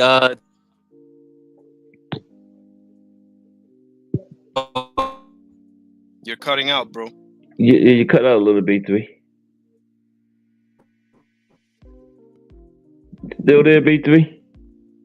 Can't hear you too good. I'm here, but I broke up. My There you go. hold Oh, on, let you me loud and see. clear now. Loud and clear. I'm going through a bad patch. You good now? Yeah. I was just gonna ask my aunt if he Oh. could. You feel Uh-oh. me? But Oh, you must be how you still in see the that bad Haney patch. Norman? Oh, yeah, that's a good question. Yeah, I wanted to ask Aunt that eventually, too. Before we got there to that fight. Man, I'm looking at a little bit of everything. A little bit of everything. Because I think both of those guys got really good jabs. Mm-hmm. That's going to be imperative for one of them to take control with the jab. I think whoever establishes this better, they improve their chances greatly. Mm. This dude, and the thing that I like about Brian Norman's jab is it's like awkward sequences, right? Like the conventional thing to do is to hook off the jab. Mm-hmm. Look at his fight with Cuevas. He jabbed off the hook. He threw a damn right hook, then finished it with a jab. And that shit was firm. I was like, damn. Like that's kind of different. You don't see too many guys do that frequently. Mm-hmm. Maybe like the Russians, like Dmitry Bivol, he ends or he'll punctuate most of his combinations with a jab. So it was like equal parts offensive, equal part defensive. You know what I mean? Being able to establish the range and also being able to put something on the guy on the way out. Mm-hmm. Yeah. Devin That's what you're Haney, saying. what I'm curious to see with him is if he employs a similar style of footwork that he did with Ramirez. Mm. And I'm not talking about just the, people were getting on him, excessive movement, yada, yada, yada. If the Right. guy can't cut Right. the ring off, that's his damn problem. Work on your feet, brother. That's Work on true. your position. Thank you. Thank you. You want me to stop moving? Stop me. Right. And he established a pattern that was pretty clear. I'm like, at what point does this guy not recognize it? Dev Mm-hmm. would, Dev would, when he was moving around, he was moving laterally in the truest sense, not perpetually, but like Mm-hmm. laterally, like literally, like with his feet. Yeah. I guess you would call that position like perpendicular, almost Mm-hmm. squared up, like how he looked like how like a defender would in basketball. Yeah. Yeah. Feet like Yeah. shoulder length apart or shoulder width apart, moving side to side. And he Mm-hmm. had a very distinct pattern. He would hop to his left, hop to his right, and then go right back to his right. And he was doing that consistently throughout the fight. And I'm like, Ramirez, at what point do you realize that this dude is gonna go back to his right? Because he's circling away from the power hand, which is the conventional thing to do. Circle away from the power, right? Like you don't want to go towards Yeah. the right hand. Go the other way. Exactly. Mm-hmm. So if the man is gonna hop left, hop right, then go back to his hop right, hop left, and go back to his right. Watch what he's doing, time it, and punch where he's going. Throw a damn left hook to corral him. You keep Yeah. letting the guy go the same direction Catch over him in and the over and exit. over. Yep. Catch him on the exit. Thank you. So with that being said, the one thing I thought the footwork from Devin was good as far as him being elusive and being able to evade anything, but Mm-hmm. it also minimizes offense because it's very difficult to punch from a squared up position and Right. then throw anything with any type of substance on it at least. Very few guys can do that. Like maybe like Arthur Beterbiev or one of them heavy-handed guys, Subriel Matias, where these Yeah. guys have that type of just God-given power to where they don't have to load up. Right. But most guys, when they throw their punches, you gotta generate some torque. You gotta turn them things over. You gotta Mm-hmm. snap the hips. You know what I mean? You gotta squash the bug with your back foot pivot. On Right. the ball of your foot to just be able to generate the power from the floor through All your the way up. feet, through That's your right. legs, all the way through the Mm-hmm. shoulder, all the way to the end of the punch. Yeah. And it's hard as hell to do that if you're squared up for a majority of the time. So it's like, Right. how are you going to be able to generate any substantial offense? So that's what I'm looking for with Devin Haney. It's like, yo, can he employ a Sugar Ray Leonard style of movement? Because Ray Leonard could move and keep them punches pumping. He could move and Mm-hmm. jab at the same damn time. Yeah. Or he could move and jab and then stop on the dime, hit you with a hook, get back to moving, and do it seamlessly. Larry Holmes, same way. Like Larry Holmes could keep his feet moving and keep the jab pumping at the same time. So not only is he giving you something to think about offensively, you got to be mindful defensively because you don't want to just be getting tagged up. But he's also giving you a moving target just in case you want to try to counter. And with Devin Haney, that's what I want to see. It's like, all right, we know Devin Haney's got a damn good jab. We all know that. He's got a good jab. But the Mm-hmm. thing with his jab is, for the most part, it's when his feet are set. And if his feet Right. are set, how beneficial is that to him if he's not able to vary the cadence of the jab enough to keep Brian Norman off of his heels? Because this is going to be another fight where he's not going to enjoy a reach advantage. Brian Norman actually has a slight reach advantage in this fight. Yeah. Charlotte was saying that. Yep. Mm-hmm. Yeah. You know what I'm saying? So he's got the slight. Mm-hmm. He's Brian Norman's got the advantage as far as reach is concerned. So what the hell happens if I didn't know that. yeah, Define Irony, he's got a reach advantage. Yeah. So it's like, how do you keep this guy at the end of your jab if at the end of your jab he can still touch you? Right. It's still in range. Yeah. Still in range, brother. You're Good still in question. range. Good So question. Yep. this is why I'm asking, like, as far as like the footwork is concerned, it's like I think that style of footwork is great defensively, but it's Yeah. like, how the hell do you convert that defense into offense? And that's what you're Good gonna have to question. do. Yeah, that's something to think about right there. Man, Yep. interesting. Mm-hmm. That's what you're gonna have to do. You're gonna have to convert defense into offense, or be able to generate your offense on the move, a la Muhammad Ali, Larry Holmes, even Lomachenko. Lomachenko is fantastic with the angles. Yeah. Lomachenko could be moving Mm-hmm. around you. He can pretty much orbit you. And I think that Devin is capable of doing it. I just don't know how comfortable he is doing it.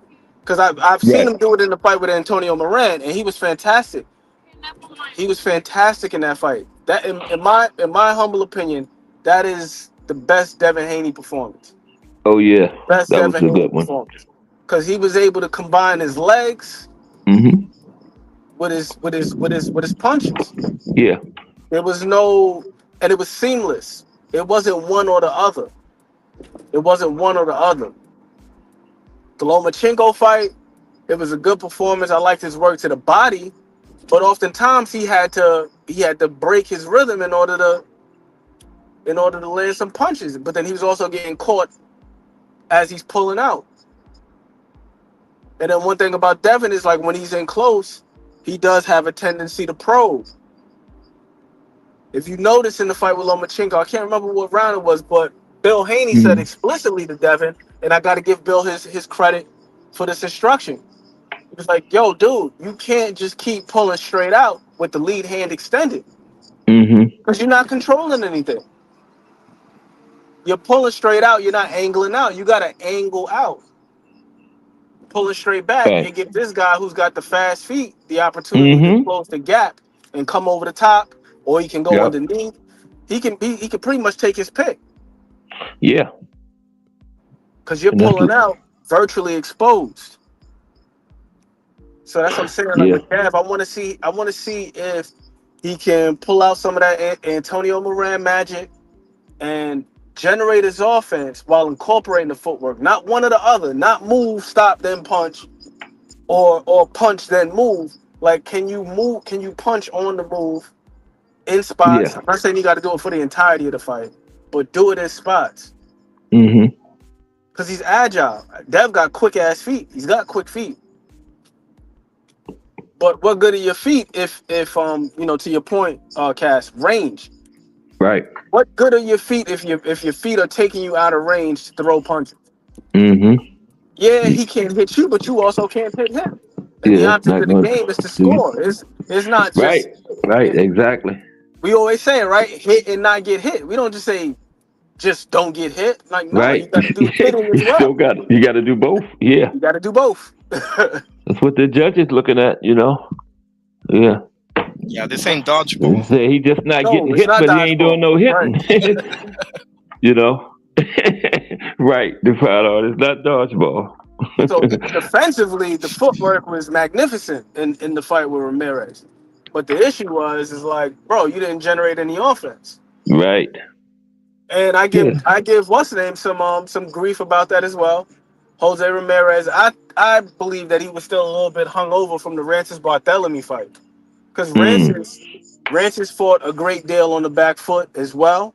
And it seemed Mm-hmm. like every time Ramirez tried to close the gap and open up, he got countered. So I think that against Devin Haney, he was concerned about that. Because we know Devin does have fast hands and Devin does have fast feet.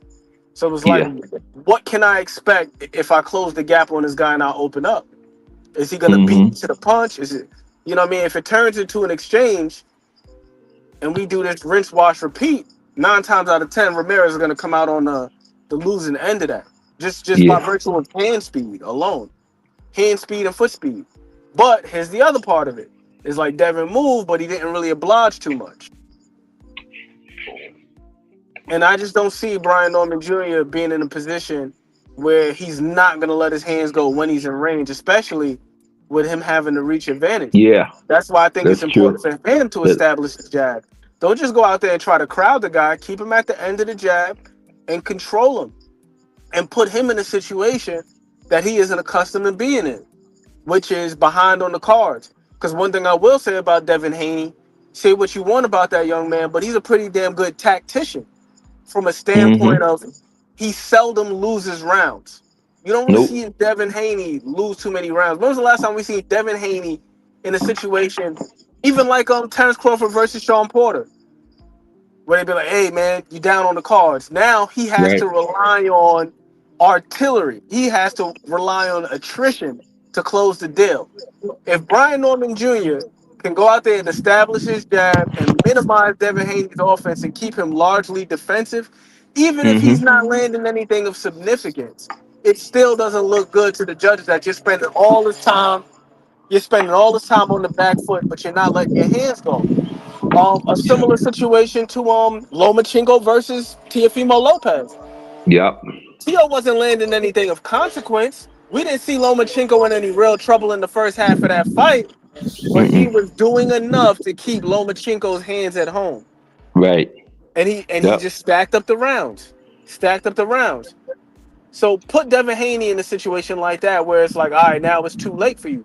Now you got to try to do something uncharacteristic, which is go for it. Mm-hmm.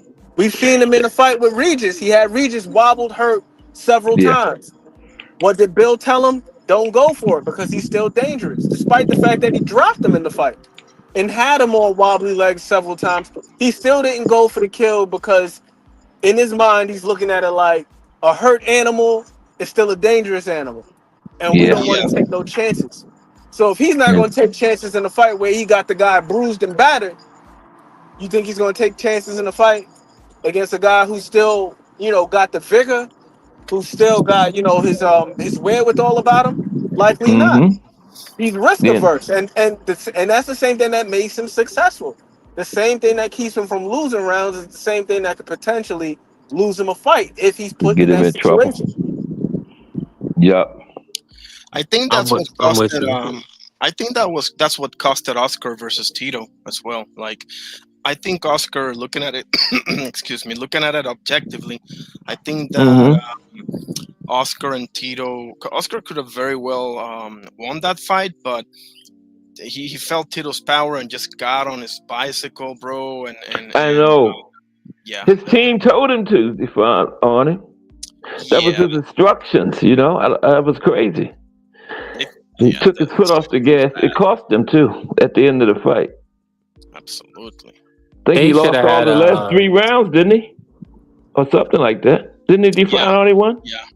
As I recall, it was the last three. The last round was a disgrace what he did, but Yeah. last 3 rounds in general, yeah. All he needed was one of I them. was hoping for a Mm-hmm. mercy stoppage in that Regis fight. Uh, at the end because Yeah. Devin, he's so.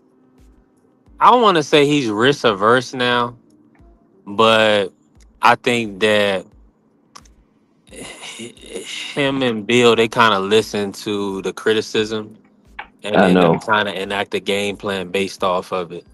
And Yeah. now Can't do that. I didn't think Regis was so hurt to the point where he was almost stopped. I just feel like we just seen JoJo rock Regis and Regis went another 9 Oh rounds or man, whatever. a few times. Yeah. Yeah, Yeah, so JoJo. that's just going. Regis Mm. gets kind of stanky legged, or he'll get hurt with a Yeah. shot that he don't see, but he's Mm-hmm. still tough enough to compete. And I think Yeah. we all saw that.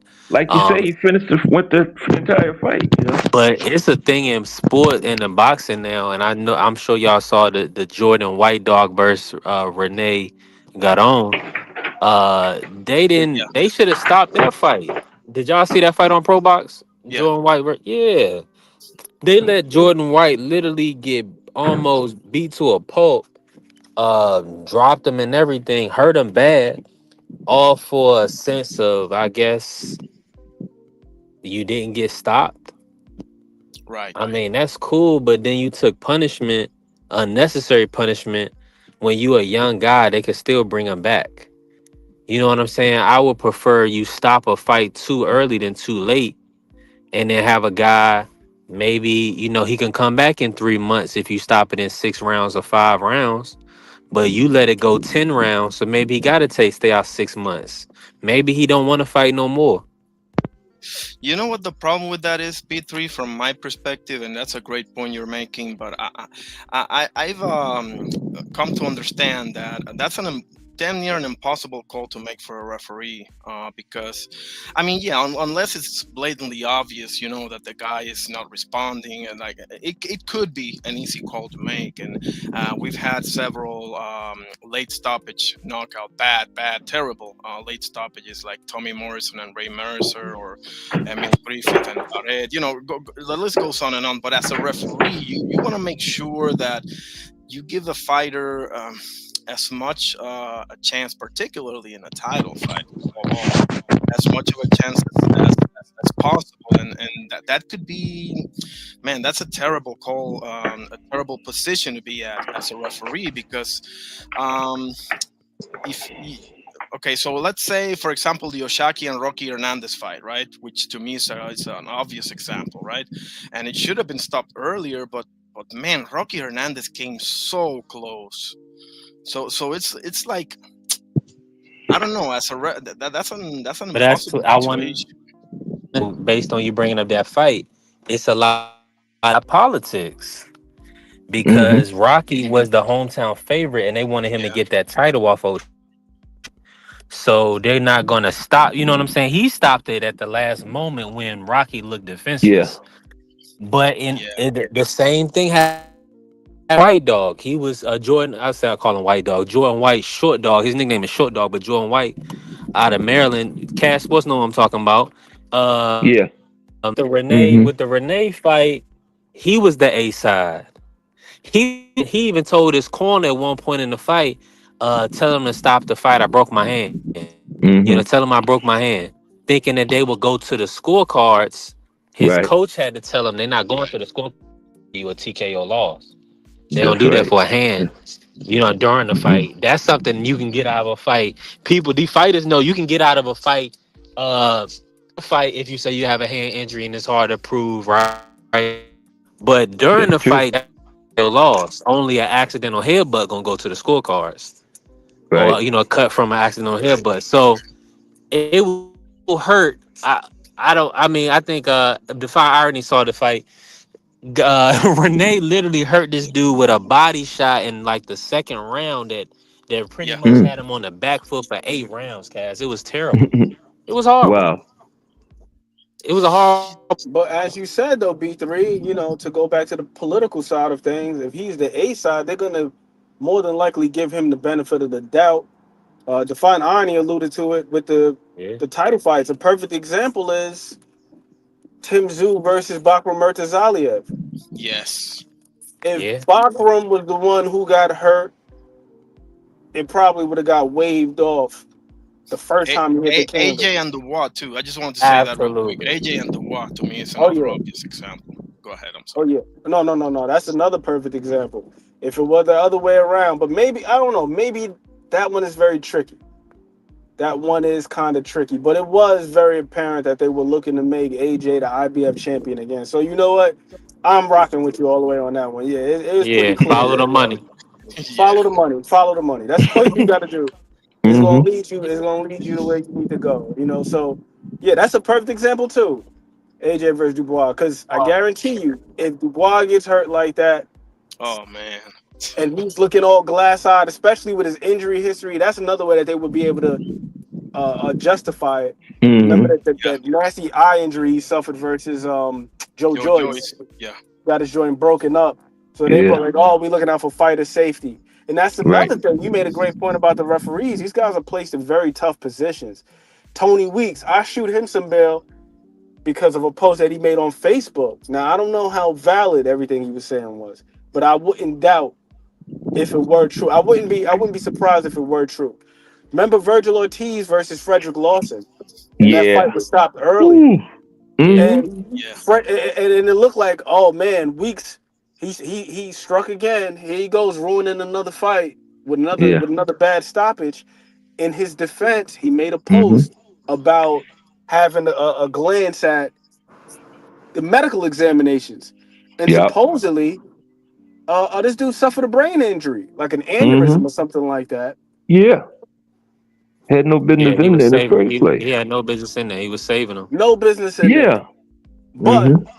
Golden Boy, they don't give a shit about that. They're like, all right, we'll Nope. just let it get waved off. We blame Tony Weeks. Yep. He's already the perfect candidate for a screw up, right? Because we've seen what Yeah. happened with Barroso. Hmm. Right. But And, see, I'm But with and, Tony I'm said, with and I just want to uh-uh. tie Tony Weeks into the point that you made a couple minutes ago, B3, because I'm with Define Irony. I think you made a fantastic point. As far as stopping things, you rather have a fight stop too soon than too late. Right. yeah. But think about that fight with Marcus Brown and fucking Tony Weeks officiated that one. That's probably one of the most iconic photos in the past 10 years. Who was Mm-hmm. that? Badu Jack that lost all that blood like Bottle that? Jack. Yeah. Yeah, Yep. he Yeah. had a Bottle gash on Jack. the forehead. Yep. The gash in the forehead. Yeah. He's bleeding profusely, and people were probably looking at Tony Weeks like you should have stopped it. Yeah. Then Hmm. fast forward to the Barroso fight, and you got to make a real judgment call here, because you're looking at the Mm-hmm. guy. He's 41 years old, or however old he is, Right. and you're not certain. And then what Cass was saying came to fruition, right? Which was a couple fights later, he ends up getting stopped by Andy Hiroka. Mm-hmm. So then now, if you're Tony Weeks, it's like, do you want more blood on your hands? And that's a very, very difficult position to be in. It's like, if I let Yeah, it this is. go, Hmm. then it's like, damn, I let this old man get his ass whooped. Even though it didn't Mm-hmm. seem like to us he was in danger, but he's Right. probably thinking already. He's already operating with prejudice, with a Yeah. preconceived notion. Man, this Exactly. dude's 40 something years old. He's in there with Rolly. By all accounts, everybody says Rolly's strong as hell. Mm-hmm. You know what I And Yeah. mean? now, So and see, Um. but see, that's why I want I define irony. I want you to cook, but see, but that shows that the level of like, I want to say the word bias, but then I What don't. Thomas I still want to up? use a better word. Um, Yeah. all I'm gonna say is this, right? It just shows that these guys do have discernment and understanding. Because you watch these referees in the UK, and you watch a guy like Tony Reese has been around the sport for so many years. They know when a guy's defenseless and they So need that to boy step Thomas in. still up. And then he fell off a little earlier, Cass. Oh, there he is right I ain't there. I don't think, with all due respect, Okay. B3, I don't think it's that simple. But go ahead. Go ahead. I'm sorry. Yeah, well, It it's is. I definitely well. apologize about that. I had to drop my aunt off, so she can't go up the. the Oh, you good. I do You good. apologize You about know, that. Don't worry about it. Bro. I seen it after the let fact. me. I got it. When I seen the guy, okay, I got it. I got it. Yeah. But I was just Yeah, we something was gonna just throwing. No, I yeah, we gonna understand. cook we're gonna cook till T six. Hill, you I got know. mute T Hill. You got Okay. mute T All right, Hill. T, you gotta mute yourself. Cass. Yeah, we're gonna cook till 6 o'clock. Another 30 minutes or so. All right. Okay, let me just Yeah. say this real quick about that, right? Because I Mm-hmm. mean, and the firing, I see this all the time. I watch so many UK fights. Is that Right. when it's the A side guy, just like what is it? TKV versus who was he fighting? He was fighting Oh yeah, I know who you're talking about. David Adelaide. Adelaide. Adelaide. Yeah, Yeah. yeah, yeah. So That was that's what I'm bad. saying. They're gonna make A side calls so much, bro. It's like they know who hires them. They know these promoters are, you know what I'm saying, are the ones that's keeping them paid. So they're gonna have prejudice, bro. They're gonna have A side prejudice. It's nasty. Mm-hmm. And I'm gonna be honest with you. Wasn't nothing wrong with no Barroso to the point where they needed to have that fight stop, bro. It wasn't the what they needed was Rolly to walk out of there with that title. That's what we all know. Yeah, Oh yeah, for sure. And yeah. I'm gonna say this about the Tim Tszyu versus Fondora fight, right? The Yeah. WBC had a Ooh. vacant. They just threw the title on the line when Fondora got into the main event. It wasn't on the Mm-hmm. line for Thurman, but so they put it on the line for Fondora, right? The vacant. Mm-hmm. If that fight goes to the cars or goes to the draw on that Zoo cut, that fight Yeah. nobody would have got that title. So it's politics and business involved with this stuff. They not gonna pull out Zoo with all that blood gushing down his head. Yeah, that Come was on, man. crazy. No, but the Sue is even worse because Sue didn't have to like pull out, quote unquote. They could have. That goes to what you were saying, right? When accidental or headbutt. It wasn't a headbutt. It was, I think, an elbow. But nevertheless, I Yeah, think I think it was an elbow. scorecards, right? So it's even more egregious from the Sioux standpoint because they could have just gotten to the scorecards, and I don't think anybody's going to dispute that if they would have gotten to the scorecards at that particular moment in the fight, he would have won the fight. But nevertheless, I mean, just It to go actually back. would have been a no contest, Defiant Irony. It would have been a no contest. Oh, okay. And that title go vacant. Yep. It would have been a no contest. But yeah, it's like politics. You know, that's why that shit didn't get stopped.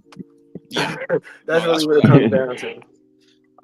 But nevertheless, politics aside, and that's a big aside, right? From a referee standpoint, bro, to make that call in a split second, you don't, and you know what they're gonna say. Man, you should have gotten, I still had some left. Because you can't really win as a referee, quote unquote win, right? Like if you stop it too soon, man, who knows what would have happened.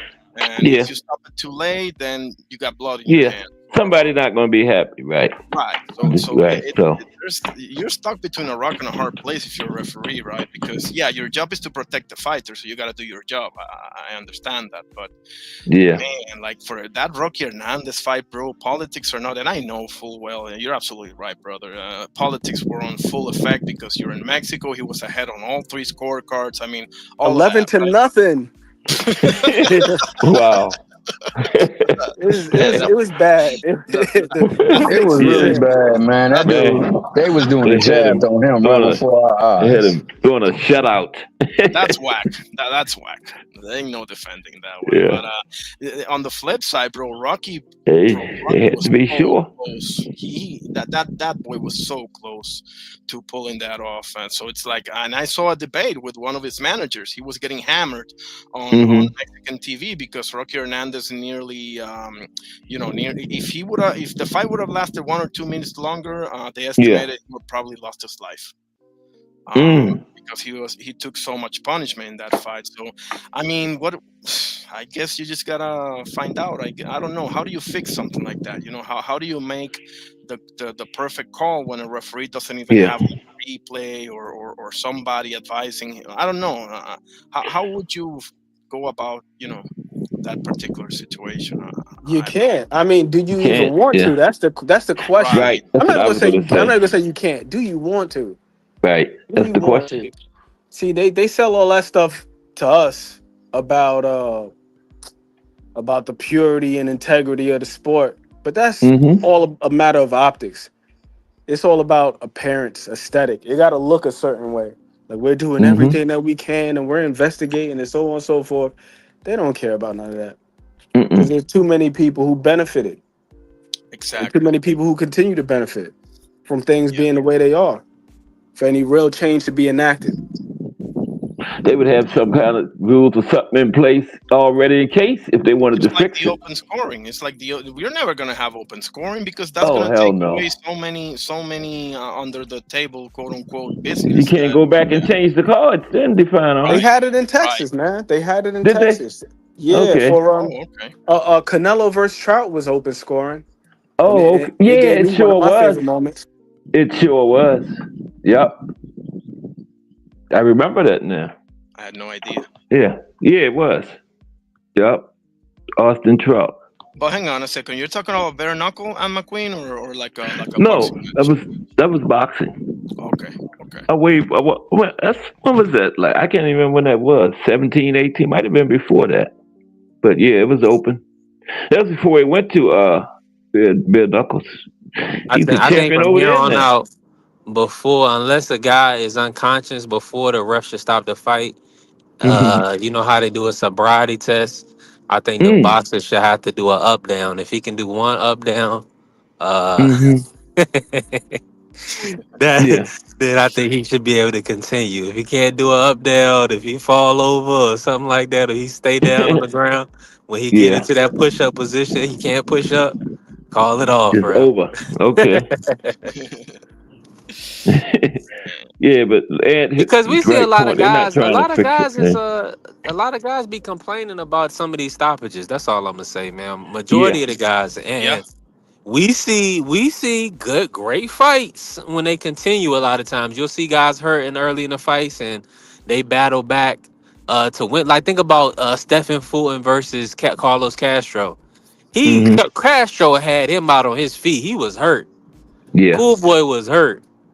But Cool Boy battled back through tough shots. Castro had gave him all he could handle that night, and Cool Boy was able to weather the storm and get a win. So Mm-hmm. that's kind of what we look for in the sport. And some of the times with these early stoppages, it really damage a fighter's. It more than likely, I mean, it could damage their whole career, but it definitely Mm-hmm. sets them back because Yeah. you're going to get hit with shots in boxing. But Yep.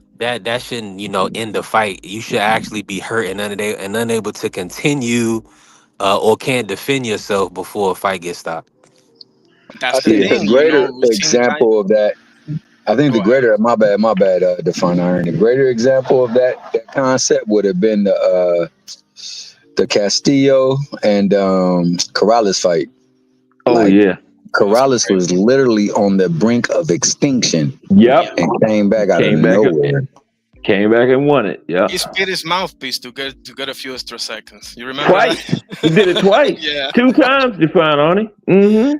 And another great example is Carl Froch versus Jermaine Taylor. In that first or second round, I can't remember. Jermaine Taylor was pretty much guns blazing, had Carl Froch within an inch of just, being blown away. And that's the thing. So as a referee, you see both sides, right? You see this guy getting, Yeah. nearly sent into the shadow realm, but then he comes back and wins. So how do you, man, it's impossible to But know. that's why it's so corrupt, because so much of it is judgment. It's easier to be corrupt when so much Right. of this program is judgment, man. So Absolutely. you really can't say anything. Well, yeah, it's up to the referee, because somebody told him you want this one to win. So any kind of trouble he get in, stop it. But if you want him to win, so give him as much leeway as you can. There's so much judgment in it. That's the problem. Absolutely. That's why it's not like other sports have rules and contingencies for anything that can possibly happen ahead of time on what should happen, right? Not boxing. In every other Not sport, boxing. the referee can stop the game and literally look at a replay to get Yeah, a call that's correct. right. That's why you can't compare boxing to anything else. Anybody that try to do that is crazy. Well, not crazy, but you just can't do it, man, because it's Yeah. not comparable. Look at football, Not crazy, but disillusioned. like I always say, if you play in the Ravens in Baltimore or the Raiders in Las Vegas, a touchdown is worth 6 points, right? I don't care where you're, but boxing is not state to state. It varies, man. You know the rules. You know what I mean? So that's why you can't compare boxing to other sports. It's just different. That's why it's corrupt, because so much of it is judgment calls. Yeah, and it becomes, who has more future, where's this guy from, how much fans does he have, how much we can monetize this guy as opposed to this other one. If your opponent is 35 years old and he's from Kazakhstan and he doesn't have a big following and not so much future, and you're 28 and you're from Mexico and you got a 200 million fan base, so yeah, that's unfortunate. Yeah, there's no right or wrong. Man. Running back step out of bounds in football, the referee don't call it, he's wrong. But in boxing, it's judgment. You can't say whether he was right or wrong for making the call. He made a judgment call, Yeah. And it can be who gave him the most money or the bigger check, to make that judgment call. I'm not saying it's always like that, but I know that happens, Yeah. Yeah. Let me ask y'all this: outside of exhibitions, what's the next great super fight y'all think we'll get in the sport of boxing? Or that we'll get, not that we want, what we'll get, right? What we'll get. Man, that's a great question. Yeah, that is a good question. Let me think. I have to think about that. Because I don't want to say Inoue Nakatani because that's probably happening anyway. So that they're already talking about that. So next super fight that I want to see just off the top of my head is probably Zurdo Ramirez versus Jayo Petaya. No, he said that we're going to get Define Arnie, not that you want to see. When did you think actually going to happen? That's scheduled or that you want happening, B3? That you think boxing will make? Yeah, what fights that we'll make, fights that you think we can get. Yeah. Okay, let me think. I think that's only reason I don't think that's possible is because I feel like they could have made that fight, but it seemed like Oscar's keeping Gilberto away from Jao Bataille. Yeah, no doubt. I'm gonna go with the one Define Arnie said, Inoue and Nakatani. I think we'll get that one. Yeah. You know? Yeah. I think so. Do y'all feel like the Shakur versus Tio fight happens? I'm gonna say no. You don't think so? Why not, Define Arnie?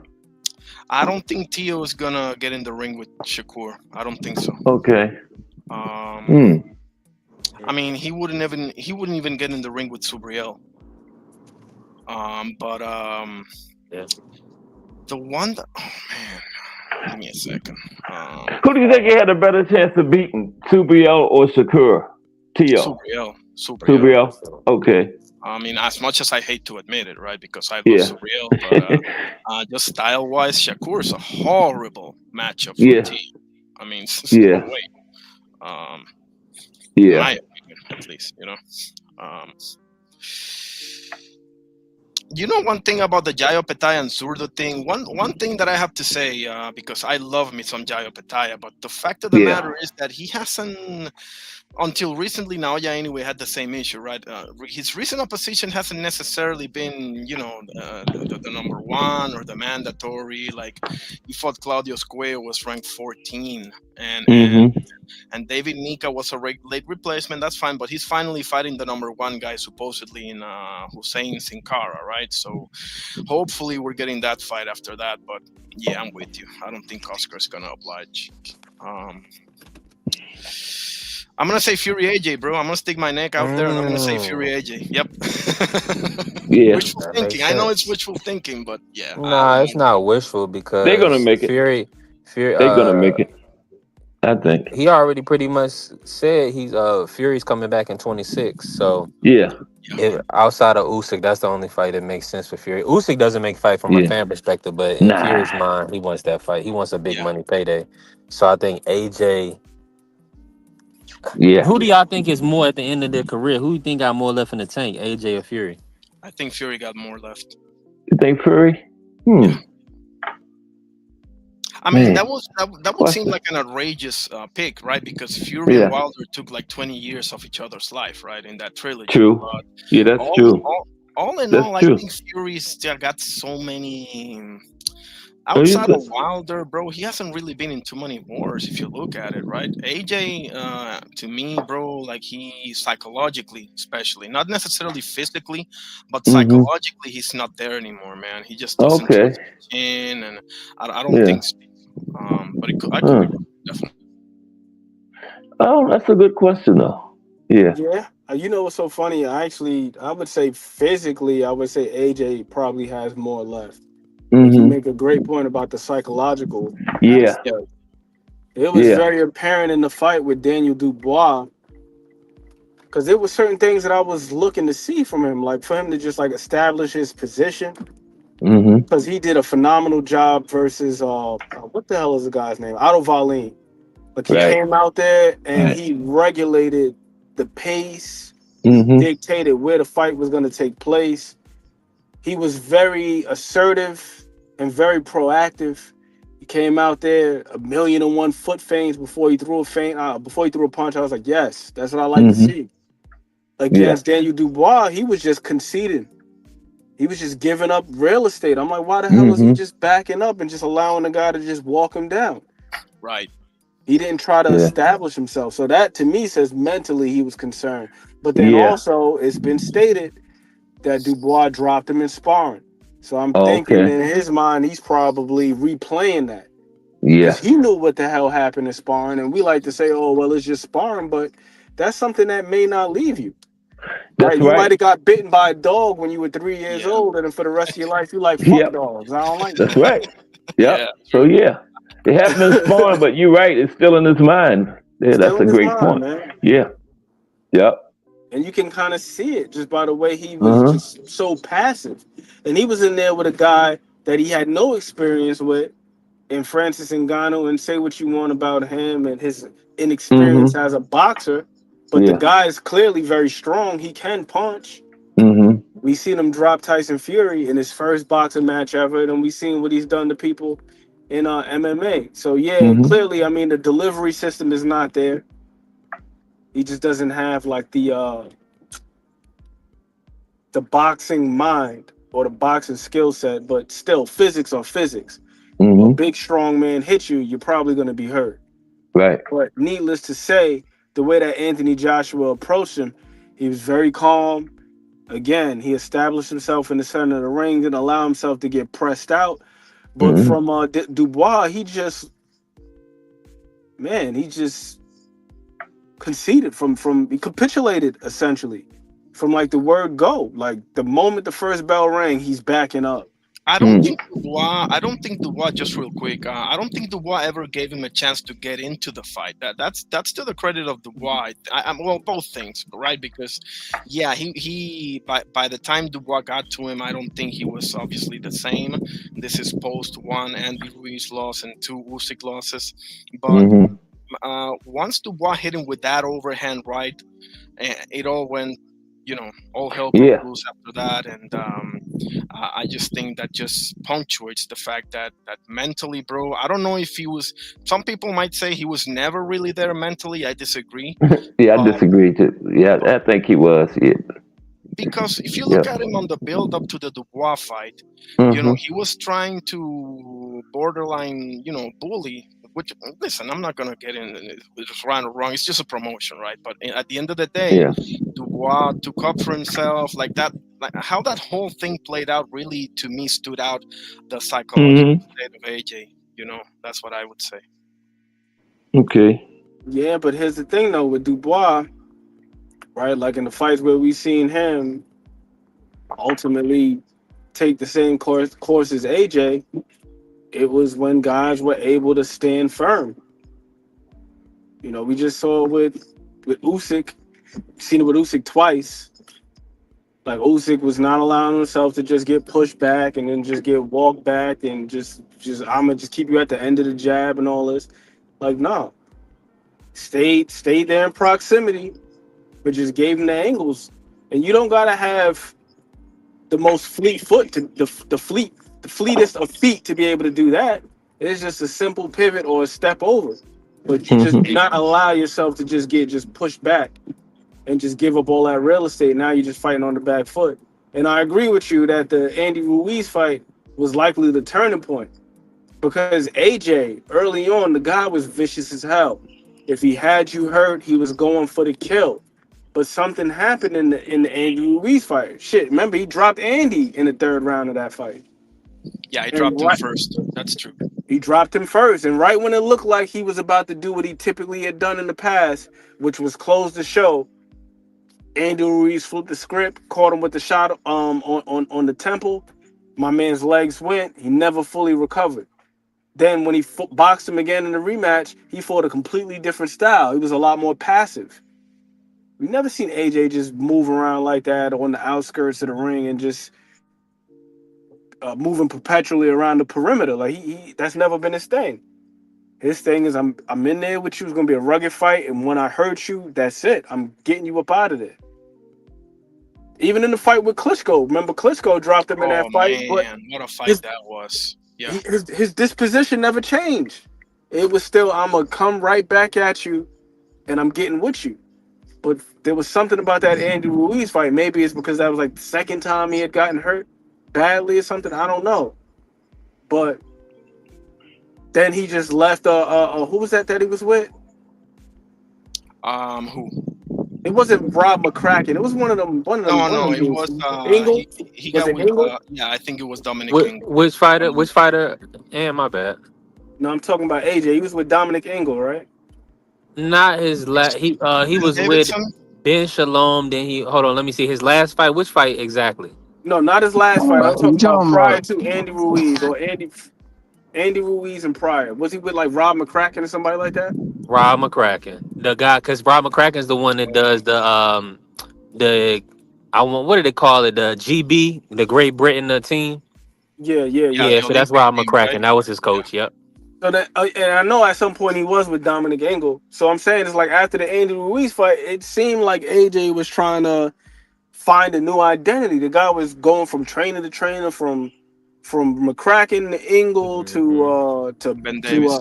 Ben Davison to Derek James, back to Ben Davison. It's like Yeah. trying to implement different styles. You seen the style of fight that he was trying to employ versus Jermaine Franklin. He's getting touched up in that fight. Hmm. Tried to do something different in the Hellenius fight. It just seemed like he was a man without an identity after a certain point. Because early on, he was that dude. He was the Terminator. Like basically, if he hurt you, he was getting you the hell up out of there.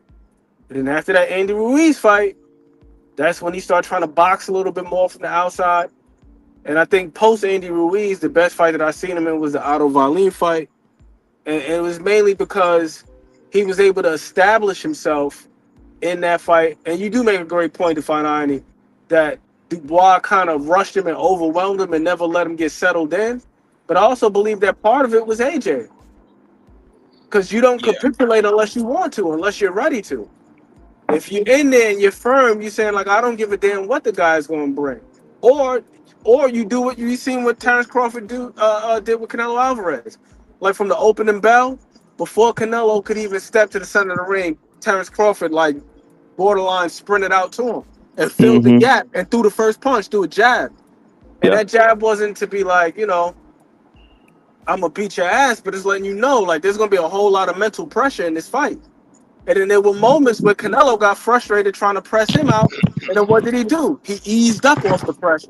And then every time he eased up off the pressure, what did Terrence Crawford do? He filled the space. Yeah. And we just didn't see that with Anthony Joshua. Anthony Joshua was content with just like being on the back foot.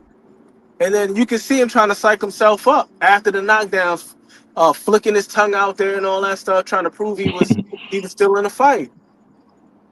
Yeah. But he couldn't convince Dubois of that because his positioning told otherwise. You're allowing this guy to walk you down the whole damn fight. Even when the momentum shifted for a moment there, he was being just reckless. He wasn't thinking behind the offensive. He wasn't Mm-mm. setting anything up. He was just reckless. That's how do you throw an uppercut like that? Like you're not even in range to throw an uppercut like that. So you can tell like he was just on autopilot basically. Yeah, I he think allowed he his couldn't help machismo to myself. supersede. I mean, his machismo to supersede his mechanism, and Yes. unfortunately, Exactly. it belied the true truth of Well, the well story said, for him. man. Well said. Yeah. Yo, define irony. That punch selection right there couldn't have illustrated your point any greater. Why in the hell would you throw an Yeah. uppercut from that range? There's only one guy that you see in boxing that can do that routinely, doing the wrong thing and somehow get away with it, and that's Vaccaro, man. Fucking cowboy. I beg you, Navarrete. Navarrete. Navarrete is the only dude in boxing that can continuously Yeah. throw that damn mid-range outside uppercut. And I'm like, how the hell has nobody counted this man yet? It's amazing. It is. But he's the only one that I've seen routinely get away with. Most guys, you throw a shot like that from too far out, and then your chin is on the line, you're falling in, and you got the other hand down, you got your Yeah. lead hand down, It's gonna get blasted. you're Yep. gonna get you walked yourself right into a damn right hand. And I think part of it is what T Hill said, the machismo. It's like you gotta show that I'm still the guy of the past. But you're not. And then your fighting style it has to adapt to that. And there's something about knowing yourself. A perfect example of that we were just talking about Klitschko, right? Like AJ versus Klitschko.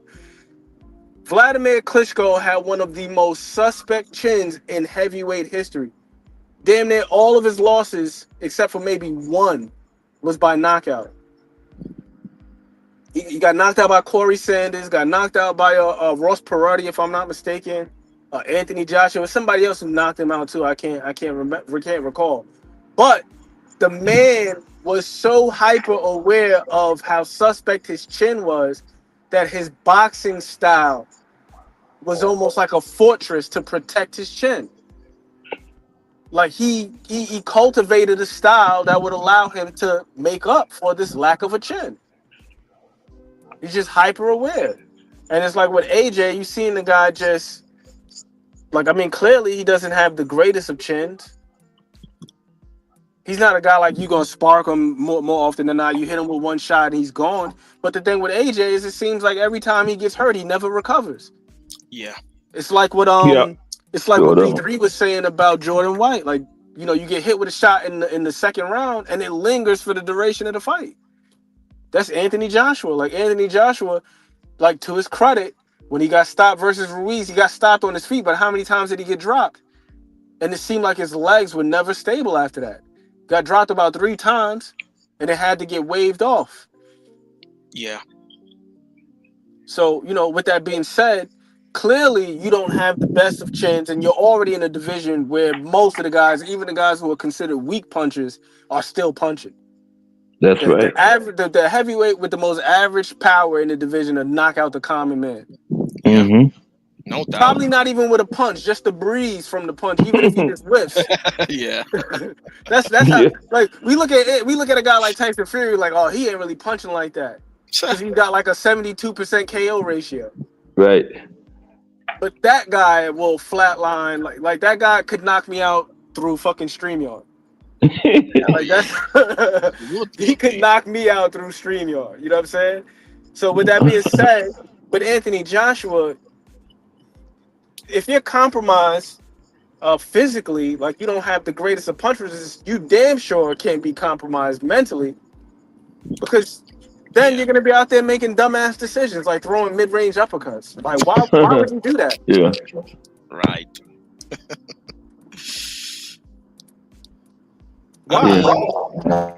Who would you guys favor in that fight? Let's say it happens, right? Fury AJ. I got Fury all day, any day. But what do you guys think? You guys think AJ can pull it off, or? I don't know. I would lean towards Fury going in. Yeah.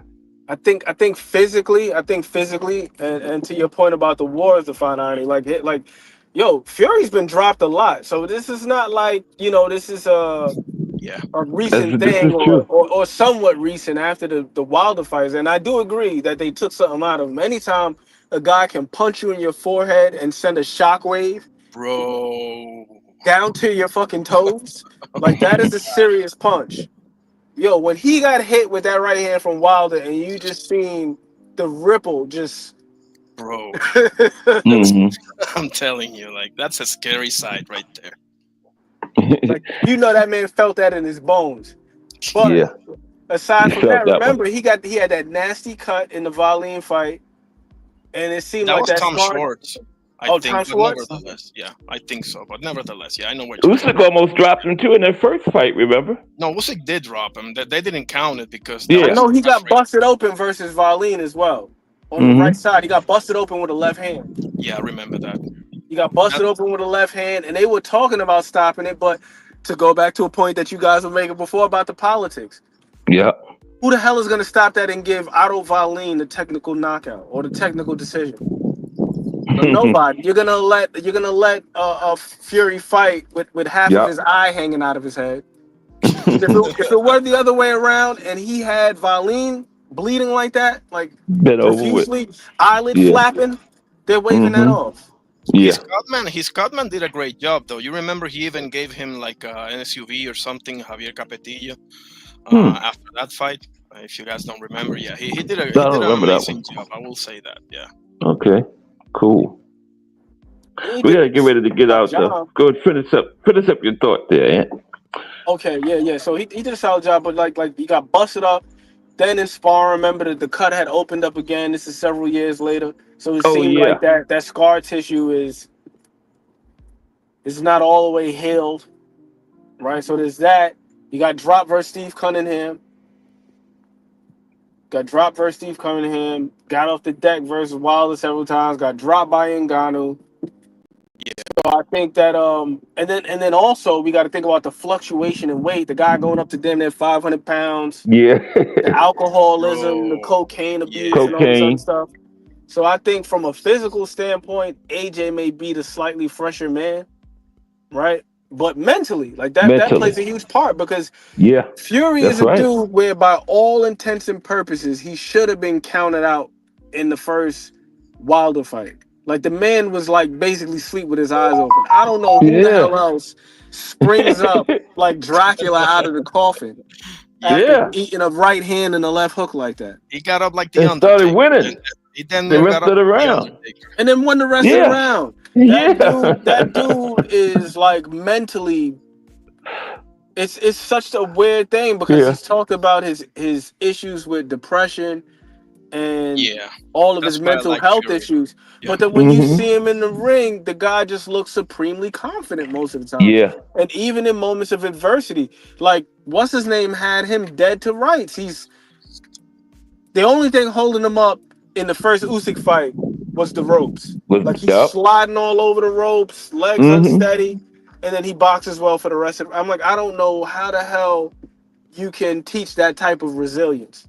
Like every time this guy is up against it, this dude he finds a way to reinvigorate himself, to like resuscitate himself.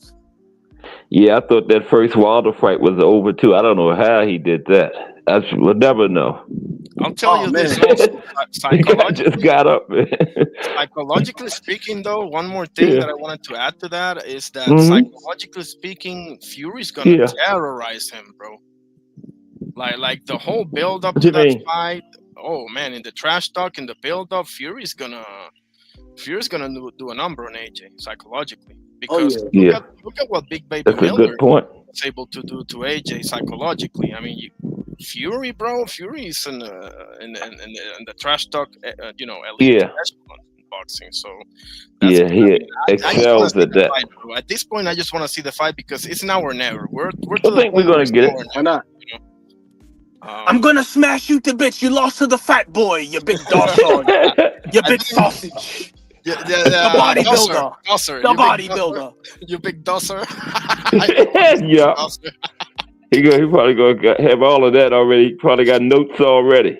Bro, I'm telling you, he's entertaining as hell. Whatever you feel about Fury, and I mean, you can't deny he's entertaining as hell when he wants to be. Yeah, that's true.